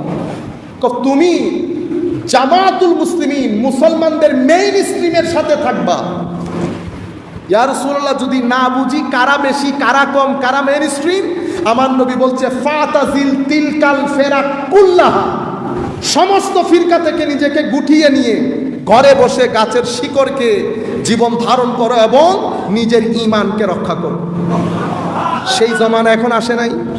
আমার নবী বলছে ইলম জমিন থেকে তুলে নেওয়া হবে, কোনো ইলম থাকবে না, কোনো আলেম থাকবে না। এখন আলেম আছে? আপনারা মনে করেন আলেম আছে? মাদ্রাসা আলেম শূন্য হয়ে গেছে। মাদ্রাসায় বুখারী শরীফ পড়ানো সেই লোক 15-20 বছর আগে যারা আমাদেরকে বুখারী পড়াতেন, সীমাবর্তী যাদের ইলম ছিল, সেই ধরনের আলেম 15-20 বছরের মধ্যে নাই হয়ে গেছে। যারা বিভিন্ন মাদ্রাসার মধ্যে বুখারী শরীফ পড়াচ্ছে, তারা বুখারীর মলাটের সাথে চেহারার কোনো মিল নাই। বুখারী যিনি পড়ান, কিছুদিন আগে আমার এক ছাত্র বলছে, হুজুর আমাকে তো কামিল ক্লাসে দিয়ে দিয়েছে অমুক কিতাব পড়ানোর জন্য, হুজুর একটু যদি মদত করতেন। সে নিজে বলছে, হুজুর আমার মনে হচ্ছে কিয়ামতের আলামত। আমার মতো ব্যক্তি মাদ্রাসার কামিলের মধ্যে আসা, যে কামিল ক্লাসের মধ্যে বুজুর্গানে দিন বাদে কেউ কোনোদিন ঢুকে নাই, মাদ্রাসার কামিল ক্লাসের দরজা দিয়ে পর্যন্ত কোনো আলেম হেঁটে যাইতে 3 বার চিন্তা করত। সেই ক্লাসের মধ্যে এখন ইলম ছাড়া জাহেল মূর্খরা আমরা পড়াইতে হচ্ছে, বাধ্য হচ্ছি, কারণ আমাদের আলেম আর নাই। এক আজীব মাহল তৈরি হয়ে গেছে। সম্মানিত উপস্থিতি, আমার নবী বলছেন আলেম থাকবে না, ইলম উঠে যাবে, সমাজে কোনো আলেম থাকবে না। মানুষ মূর্খদেরকে আলেম মনে করবে। তাদেরকে প্রশ্ন করবে, তারা না জেনে উত্তর দেবে, নিজেও পথভ্রষ্ট, মানুষকে পথভ্রষ্ট করবে। দিন, আমার নবী বলছে, ঈমান পুরা পৃথিবী থেকে মদিনা শরীফ চলে যাবে, পুরা পৃথিবী থেকে মদিনা শরীফ চলে যাবে ঈমান নিজেকে বাঁচানোর জন্য। মসজিদ থাকবে না ইয়া রাসূলুল্লাহ, মাদ্রাসা থাকবে না, ঈমান কেন চলে যাবে? কারণ মসজিদের মিম্বার থেকে ঈমানের খেদমত হবে না, মাদ্রাসা থেকে ঈমানের খেদমত হবে না। যদি ঈমানের খেদমত হইতো ঈমান চলে যাবে কেন? আমরা মুসলমান নামে রয়ে গেছে, নেফাকত ঢুকে গেছে আমাদের ভিতরে। আমরা কোরআনকে কোরআনের মতো করে বিশ্বাস করতে পারছি না, হাদিসকে হাদিসের মতো করে বিশ্বাস করতে পারছি না। মনে রাখবেন, এই সোসাইটির মধ্যে আপনি জিজ্ঞেস করতে পারবেন, হুজুর ঈমানের কোনো ধর্মের কোনো জরুরত আছে কিনা? মনে রাখবেন, ধর্মহীন সমাজ ফ্রাস্ট্রেটেড হয়, ডিপ্রেসড হয়, অস্থির হয়, অশ্লীল হয়। আপনি সমাজ থেকে ধর্ম বের করে দিলে অটোমেটিক্যালি আপনার সোসাইটির মধ্যে একটা জিনিস তো অবশ্যই বেড়ে যাবে। সেটা কি জানেন? সুইসাইড। কেন? ওয়েস্টার্ন কান্ট্রিতে প্রত্যেক মানুষ আমরা নিজেদের মধ্যে কিছু প্রশ্ন লালন করি এবং এক পর্যায়ে গিয়ে প্রশ্নগুলো আমাদেরকে কুড়ে কুড়ে খায়। কেন আসলাম? কোথায় যাব? কেন মারা যাব? কবরের অন্ধকারে থাকবো কি করে? কে বানালো? কেন বানালো? ভিতরে কি এমন আছে বেঁচে আছি? কি এমন চলে যাবে, মারা যাবে? যিনি বানিয়েছেন ওনার সাথে আমার সম্পর্ক কি? ওনাকে আবার কোথায় পাবো? আমার মা দুনিয়া থেকে চলে গেছেন, আমার মার সাথে কি আমার আর কখনো দেখা হবে না? দেখা না হলে সামান্য সময়ের জন্য আসছি বা কেন? আমার জীবনে কি কোনো পরকাল আছে? যদি পরকাল নাই থাকে, সংক্ষিপ্ত সময়ের জন্য যেহেতু আমি এখানে এসেছি, আমি কেন এত আইন কানুন মেনে চলবো? আমি কেন আমার মতো এনজয় করে ফেলছি না? আমি কেন আইন কানুনের ভিতরে আছি? অসংখ্য অগণিত প্রশ্ন আপনার ভিতরকে ডিস্টার্ব করে। আমরা বুঝি না কেন জানে? ঘর কা মুরগি ডাল বরাবর। মুসলমানের ঘরে জন্মগ্রহণ করেছি, কিছু জিনিস তো আমরা সোসাইটির মধ্যে দেখছি, সেই কারণে বুঝতে পারছেন না। যেই সমস্ত দেশে ওয়েস্টার্ন কান্ট্রিগুলোতে এই বিষয়গুলা নাই, দিন ধর্ম নাই, তারা পাগলের মতো হয়ে যায়। তারা ড্রাগ ডিল করে, তারা মদ খেয়ে পড়ে থাকে, তারা শুক্র শনিবারে পাগলের মতো হয়, ডিপ্রেসড হয়, হাসপাতালে ভর্তি হয়। হাসপাতালে এমন এমন রোগ আমি আমার ব্যক্তি জীবনে, আমার জিন্দেগিতে শুনিও নাই, দেখিও নাই। পার্সোনালিটি ডিসঅর্ডার আপনারা জিন্দেগিতে দেখেছেন কিনা জানেন? Personality disorder, eating mood disorder, এরকম হাজার টাইপস অফ ডিজিজ সমাজকে ঘিরে ধরেছে। ডিপ ডাউনের মধ্যে যদি যান, সমস্যা একটাই, আপনি দিন ছেড়ে দিয়েছেন, আপনি মসজিদ ছেড়ে দিয়েছেন। আলা বিজিক্রিল্লাহি তাতমাইন্নুল কুলুব। অন্তরের মধ্যে যদি আপনি অন্তরকে প্রশান্ত করতে চান, প্রশমিত করতে চান, হিলিং করতে চান, আলা বিজিক্রিল্লাহ, জিক্রে ইলাহির মধ্যে রয়েছে ইতমিনানে কলব। আপনি নামাজ ছেড়ে দিবেন, তিলাওয়াতে কোরআন ছেড়ে দিবেন, দরুদ ছেড়ে দিবেন, মদিনায়ে মুনাওয়ারায় আসা যাওয়া ছেড়ে দিবেন, আলেম উলামায়ে কেরাম আউলিয়ায়ে কেরামের মজলিসে আসা যাওয়া ছেড়ে দিবেন। আপনি আপনার জিন্দেগি থেকে ডিপ্রেশন খতম করতে পারবেন না। দিন বাদে কিছু জিনিসের কোনো হিলিং নাই, দিন বাদে কিছু জিনিসের কোনো সলিউশন নাই। আপনি জানেন, ঈদে মিলাদুন নবীকে আমার অনেক ভাই বেদাত বেদাত বেদাত বলি না, কিন্তু আপনারা জানেন ঈদে মিলাদুন নবীতে আমাদের ছেলেরা কম করে হলো 1 মাস ব্যস্ত থাকে। এই 1 মাস আমাদের ছেলেদের ভিতরে কোনো ডিপ্রেশন আসে না। ছেলেরা এত ব্যস্ত থাকে এগুলা নিয়ে। আপনারা জানেন, এই 1 মাস যদি ওয়েস্টার্ন কোনো কান্ট্রিতে হতো, মিনিমাম $1 বিলিয়ন সরকার খরচ করতে হইতো শুধু ডিপ্রেশন থেকে ছেলেদেরকে বাঁচানোর জন্য, যেটা আমাদের যুবকদেরকে ঈদে মিলাদুন নবী বাঁচিয়ে দেয়। পাঞ্জে গানা নামাজ আপনারা মনে করেন, আমি মাঝে মধ্যে চিন্তা করি, ইয়া রাসূলুল্লাহ জামাতকে কেন আপনি এত গুরুত্ব দিলেন? ইয়া রাসূলুল্লাহ মসজিদে যাওয়াকে এত গুরুত্ব, জুমার দিনকে এত গুরুত্ব, একজনের সাথে একজনের সম্পর্ককে এত গুরুত্ব দিতে দিতে আমার নবী কতটুকু দিয়েছেন জানেন? হাদিসে পাকের মধ্যে আমার নবী ইরশাদ করছেন, আলা উখবিরুকুম বিআফদাল মিন দারাজাতিস সালাতে ওয়াস সিয়ামে ওয়াস সাদাকা। আমি কি তোমাদেরকে বলবো না কোন জিনিসটা তোমাদের মধ্যে নফল নামাজ, নফল সাদাকা, নফল রোজা থেকে উত্তম? সাহাবায়ে কেরাম বললেন, ইয়া রাসূলুল্লাহ অবশ্যই বলবেন। আমার নবী বলেছেন, ইসলাহ জাতিল বাইন, তোমাদের মধ্যকার তোমাদের মধ্যকার ভেঙে যাওয়া সম্পর্কগুলাকে জোড়া লাগিয়ে দেওয়া, জোড়া লাগানো, সম্পর্ক টিকিয়ে রাখা, এটা নফল নামাজ রোজা নফল সদকার চেয়ে উত্তম। আমি চিন্তা করলাম এত গুরুত্ব কেন দেওয়া হলো। আমার ভাইয়েরা, সমাজের মধ্যে যখন পারস্পরিক সম্পর্কের ভাঙন হবে, সমাজকে আপনি ডিপ্রেশন থেকে বাঁচাতে পারবেন। ডিপ্রেশন থেকে বাঁচাতে হলে পারস্পরিক সম্পর্কগুলাকে স্টেবল রাখতে হবে।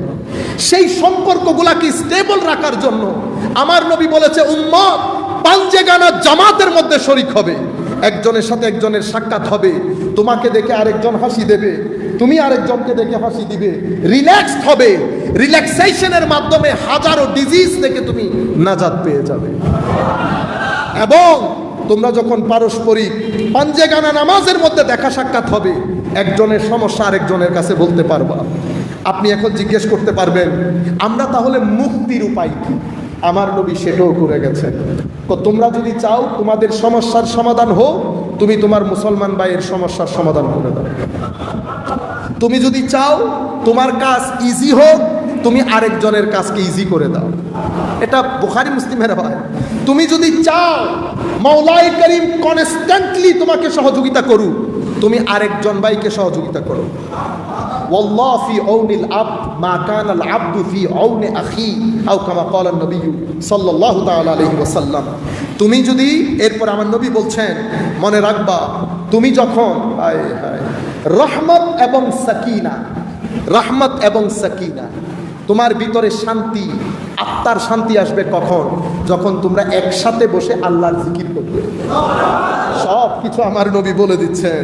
এরপরে আমার নবী সাল্লাল্লাহু আলাইহি ওয়াসাল্লাম বলছেন, ওয়ামাজতামা কওমুন ফি বাইতিন মিন বুয়ুতিল্লাহ ওয়া ইয়াতাদারাসুনাহু বাইনাহুম। তোমরা যেই ঘরের মধ্যে বসে কোনো জ্ঞান, এই যে এখন আমরা বসলাম, আমরা কিছু জিনিস শিখছি, আল্লাহর জিকির করছি, আমার আল্লাহ বলছেন আমি ওই মাজমার উপরে কনস্ট্যান্টলি দয়া, অনুগ্রহ, শান্তি সব কিছু তাদের কলবের বর্তনের মধ্যে ঢেলে দেয়। সুতরাং আমরা যে আন্দাজে সমাধান খুঁজি, আমার নবী কিন্তু আমাদেরকে সেই আন্দাজ শিখিয়ে যান নাই। আমরা তাবিজের কাছে সমাধান খুঁজি, আমার নবী বলছেন সমাধান তোমার ভাইয়ের কাছে আছে। আমাকে এক ব্যক্তি এসে ইংল্যান্ডের মধ্যে, আপনি কল্পনাও করতে পারবেন না কি কি সমস্যার মধ্যে ছেলেরা থাকে, রাতের 2:30টার সময় এসে জড়িয়ে ধরে, সে কি করতে চাচ্ছে সে বলতে পারছে না। আধুনিকতা, টাকা পয়সা, আমাদের ছেলেরা স্ট্রাগল কেন করে? টাকার জন্য। তো টাকা পয়সা, গাড়ি বাড়ি সব কিছু তো আছে ওদের কাছে। What is the next? এরপরে কি? এরপরে তার কিছু নাই। এরপরে ডিপ্রেশন, এরপরে ফ্রাস্ট্রেশন। আমাকে বলছে, আমি শেখ, আমি হাসতে চাই, আমি মন খুলে আনন্দ করতে চাই, আমি কেন যেন স্টাক হয়ে গেছি, আমার ভিতরে লক হয়ে গেছে। তা আমি বলছি এটা খুব সামান্য জিনিস। কি বলেন? আমি পাগল হয়ে যাওয়ার জোগাড়, আমি হাসতে পারছি না ভিতর থেকে। আমি বলছি ভেরি সিম্পল, কালকে তুমি তোমার এলাকায় ফোন দিবা, তোমার এলাকার মধ্যে সবচেয়ে গরিব মানুষকে 1 লাখ টাকা দিবা, তারপরে তুমি দেখবা হাসি কাকে বলে। সেই ব্যক্তি তোমার টাকা পেয়ে যখন আল্লাহর দরবারে হাত তুলে 2 চোখের পানি ছেড়ে, মনে রাখবেন আমাদের সমাজে এখন অসংখ্য মানুষ এমন আছে যারা আপনার 2000 টাকা নিয়ে পাগলের মতো শান্তি পাবে, কিন্তু আপনাকে বলতে পারছে না। আপনি তাকে অন্ধকারে ডেকে যখন 2000টা টাকা দিয়ে চলে যাবেন, সে যখন সোফায় বসে আল্লাহর দরবারে হাত তুলবে, আপনার ভিতর সেটেল হয়ে যাবে। আমার নবী কোনো প্রবলেমের মতো করে রাখে নাই। হাদিসে পাকের মধ্যে আমার নবী সাল্লাল্লাহু আলাইহি ওয়াসাল্লাম বলছেন, উম্মত কিছুদিনের মধ্যে, আমার নবী বলেছেন সায়ুসি, কিছুদিনের মধ্যে তোমরা সম্মুখীন হবে কিসে? দা আল উমাম, সামগ্রিকভাবে রোগ তোমাদেরকে পেয়ে বসবে। ইয়া রাসূলুল্লাহ, আমার নবী বলছেন কিসের রোগ? দাউল উমাম। ইয়া রাসূলুল্লাহ, এটা কি জিনিস? সামগ্রিকভাবে ইভল এবং অ্যারোগেন্স তোমাদেরকে পেয়ে বসবে। তাকাসুর ওয়াত তানাফুস, সহযোগিতা ছেড়ে দেবে, প্রতিযোগিতায় লিপ্ত হবে, আরো চাই, আরো চাই, আরো চাই। এগুলা তোমাদের সমাজের মধ্যে আসবে। এই জিনিসগুলা তোমাদের সমাজের মধ্যে বক্স, একজনের প্রতি আরেকজনের হিংসা, অহংকার, এগুলাকে এমনভাবে বাড়িয়ে দেবে, হাত্তা ইয়াকুন আল বাগি, শেষ পর্যন্ত তোমরা জালেমে পূর্ণ হবে। সমাজের মধ্যে হত্যাযজ্ঞ বেড়ে যাবে। আমরা সেই সমাজের দিকে চলে যাচ্ছি। সহযোগিতা ভুলে গেছি, প্রতিযোগিতায় মত্ত। ভাই বোনকে ভুলে যাচ্ছি, বোন ভাইকে ভুলে যাচ্ছি। এলাকা প্রতিবেশী, আমার নবী, আমাদের দ্বীন আমাদেরকে বলেছে একসাথে একজনের সাথে আরেকজনের সম্পর্ক যেন এইভাবে থাকে। আমরা সব কিছু ভুলে গিয়ে আমরা আজীব জায়গার মধ্যে চলে যাচ্ছি। আমরা মওলাই করিম আমাদেরকে রক্ষা করুন। আমি আপনাদেরকে বলতে চাচ্ছিলাম 2 মিনিটের মধ্যে আমরা আমাদের বক্তব্য শেষ করব। একটা আমার নবীর নবুয়তকে খাটো করা, আপনারা সেটা কাপড় চোপড় দিয়ে বুঝবেন না। আমি আমাদের মা বোনদেরকেও বলবো, শুধু দেখবেন আমার নবী সম্পর্কে শব্দ যখন সে চয়ন করে কি ধরনের শব্দ কথা বলবে। আপনি শব্দ চয়নে বুঝবেন, চেহারা দেখে বুঝবেন। যেই ব্যক্তির সিনার ভিতরে আমার নবীর ইশক থাকবে না, সেই ব্যক্তি যতই দাড়ি রাখুক তার চেহারা ফ্যাকাশে বিদ্যুটে দেখলেই বোঝা যাবে ভিতরে ইশকে রাসূল থেকে মাহরুম হয়ে গেছে। এটা আল্লাহর খাস দয়া। আল্লাহ তাদের চেহারাগুলাকে আজীব করে রাখেন। আপনারা তো ইউটিউবের মধ্যে বুঝতে পারেন না যে ওখানে এডিট করা, যেগুলারে আপনারা আমাদেরকে দেখে নুরানি চেহারা মনে করতেছেন, বাস্তবে যদি দেখেন ভয় পেয়ে যাবেন। বাস্তবে যদি দেখেন ভয় পেয়ে যাবেন। তো দ্বিতীয় জিনিস, এটা তানকিসে নবুওয়া। আরেকটা হচ্ছে মুনকিরিনে হুজ্জিয়তে সুন্নাহ, আমার নবীর হাদিসকে পরিপূর্ণরূপে অস্বীকার করা। এটা আমাদের সমাজে বেড়ে যাচ্ছে। এগেইন টার্গেট আমার নবী। আরেকটা হচ্ছে মুনকিরিনে খাতমে নবুওয়া, আমার নবীর শেষ নবী হওয়াটাকে অস্বীকার করা। সেটাও আমাদের এখানে অনেক বেড়ে যাচ্ছে। আরেকটা কি, আরেকটা হচ্ছে লা মাযহাবির নাম দিয়ে বুখারী শরীফকে ডাল হিসেবে ব্যবহার করে শুধু বুখারী শরীফের নাম দিয়ে আমার নবীর ম্যাক্সিমাম সহিহ হাদিসকে অস্বীকার করা। আপনারা বুঝতে পেরেছেন? এই 4টা বড় সমস্যায় আমরা সম্মুখীন। মাওলাই করিম আমাদের ভিতরে সচেতনতা দান করুন। আখেরি একটা কথা বলে, হাদিসে সহিহ কয় প্রকার আপনারা জানেন? এটা আপনারা মুখস্থ করে ফেলেন। হাদিসে সহিহ 7 প্রকার। যেই হাদিসের উপর ইমাম বুখারী এবং ইমাম মুসলিম ঐক্যমত্য পোষণ করেছেন, নাম্বার 1। যেই হাদিসের উপর ইমাম বুখারী একমত হয়েছেন, নাম্বার 2। যেই হাদিসের উপর ইমাম মুসলিম একমত হয়েছেন, নাম্বার 3। যেই হাদিসের উপর ইমাম মুসলিম এবং ইমাম বুখারী একমত হয়েছেন কিন্তু ওনারা নিজের কিতাবের মধ্যে ওই হাদিসটা গ্রহণ করেন নাই। বুঝতে পেরেছেন? নাম্বার 4। যেই হাদিস ইমাম বুখারীর মধ্যে শুদ্ধ কিন্তু উনি হাদিস ওনার কিতাবের মধ্যে উল্লেখ করে নাই। যেই হাদিস ইমাম মুসলিমের মধ্যে শুদ্ধ, উনি ওনার কিতাবের মধ্যে ওয়ালাম ইউখাররিজা কিতাবের মধ্যে উল্লেখ করেন নাই। আর যেই হাদিস অন্য মুহাদ্দিস যেটাকে সহিহ বলেছে ওইটাও সহিহ। হাদিসে সহিহ কোথায় পাওয়া যায়? ইমাম ইবনে কাসির উনাল বায়সুল হাসিস এবং সমস্ত মুহাদ্দিসিনে কেরাম বলেছে হাদিসে সহিহ পৃথিবীর সমস্ত হাদিসের কিতাবের মধ্যে পাওয়া যায়। সমস্ত হাদিসের কিতাবের মধ্যে যত হাদিস গ্রন্থ আছে সব হাদিসের মধ্যে সহিহ হাদিস আছে। আপনাকে খুঁজে বের করতে আমি পারবো? এটা মুহাদ্দিসিনদের কাজ। রয়ে গেল বুখারী শরীফ, এটা সংক্ষিপ্ত হাদিস, এটার সমস্ত হাদিস সহিহ কিন্তু সমস্ত সহিহ হাদিস বুখারী শরীফের মধ্যে নাই। রয়ে গেল ইমামে আজম আবু হানিফা, উনি তো তাবেঈ, উনি তো যা বলেছেন তাই সহিহ। কারণ ইমাম বুখারীকে চেক করতে হয়েছে কোনটা সহিহ কোনটা দঈফ। ইমাম বুখারী ইমাম আজমকে সেটা চেক করতে হয় না, কারণ উনি তো তৃতীয় প্রজন্মে, ওনার মাঝখানে সাহাবী অথবা কেবারুত তাবেঈ। কেবারুত তাবেঈ যখন বলেছে এটা হাদিস, অবশ্যই হাদিস। ইমাম বুখারী ইমাম আজমকে আর ডানে বামে যেতে হয় না, ইমাম বুখারীকে করতে হয়েছে। কারণ ইমামে আজমের জন্ম 180 হিজরিতে, ইমাম বুখারীর জন্ম 194 হিজরিতে, অনেক পরের না? তো ইমামে আজমের যারা ছাত্র এরা ইমামে বুখারীর দাদা উস্তাদ। বুঝতে পেরেছেন আপনারা? সেই হেতু আমরা যখন ইমাম বুখারী ইমামে আজমের ব্যাপারে কথা বলবো অনেক সাবধানতা অবলম্বন করব। আমি দোয়া করি মাওলাই করিম আমাদের হামে ও নাসির হোক। আমি সংক্ষিপ্ত আকারে যতটুকুন পেরেছি সংক্ষিপ্ত সময়ের মধ্যে চেষ্টা করেছি বলতে, কতটুকুন বলতে পেরেছি আপনাদের আশা কতটুকুন পড়াইছে আমি জানি না। এমনিতে শনিবারের ক্লাস বড় কঠিন হয়ে যায়, অনেক ক্লাস থাকে, একটা জিনিস ভিতরে ঢুকাইলে আরেকটা জিনিস আবার ঢুকানো বড় কঠিন কাজ। এটা ওনারা হইলে পারেন, ওনারা সবসময় পড়ান হিসাবে। তো আমি ধন্যবাদ জানাচ্ছি অত্র মসজিদের সম্মানিত ইমাম খতিব সাহেবকে, অত্র মসজিদের সম্মানিত ইমাম মুয়াজ্জিন, যারা আয়োজক, বিশেষ করে আমাদের পাপ্পু ভাইকে। আপনারা অনেকে এখানে আসছেন, আমি দেখতেছি। এই প্রোগ্রামটা আমি নিয়েছি আমার আত্মীয়তার খাতিরে। আমরা এখানে বড় হয়েছি, আমার খালার বাড়ি, মার বাড়িও বলতে পারেন এখানে। তো আমাদের দেখা গেলে বাড়ির চেয়ে অনেক সময় এখনে না আসা যাওয়া স্বাভাবিক ব্যস্ততার কারণে ম্যাক্সিমাম সময় এখানে অতিবাহিত হয়েছে। তো আপনারা বুঝতে পারছেন এখানে আমার আত্মীয়তা জড়িত। আমি অনুরোধ করবো আপনারা আল্লাহর ওয়াস্তে কোনো দাওয়াতের অনুরোধ করবেন না। আমি অনেক মানুষ দেখতে পাচ্ছি আপনারা দাওয়াতের চিন্তা করে এসেছেন। আমি অনুরোধ করছি আপনাদেরকে দাওয়াতের কথা বলবেন না প্লিজ। আমরা খুব বড়সড় প্রোগ্রাম না হলে আপনারা দয়া করে লোকাল দাওয়াত যেগুলা, মসজিদ ভিত্তিক দাওয়াত যেগুলা, সেগুলো না দেওয়ার জন্য বিনীত অনুরোধ করছি। কারণ পুরা বাংলাদেশ ব্যাপী স্বাভাবিকভাবে অসংখ্য প্রোগ্রাম থাকে। 700-800 প্রোগ্রাম থেকে 30-40টা প্রোগ্রাম বের করা অনেক কষ্টের কাজ। আবার ওখানে প্রতিষ্ঠান আছে, পড়ানি আছে, অনেক ঝামেলা। তো আমি অনুরোধ করবো আপনারা দয়া করে এই প্রোগ্রামের উপর ভিত্তি করে আপনার প্রোগ্রামের অনুরোধ করবেন। ওয়া মা আলাইনা ইল্লাল বালাগ। আসসালামু আলাইকুম ওয়া রাহমাতুল্লাহি তাআলা ওয়া বারাকাতুহু।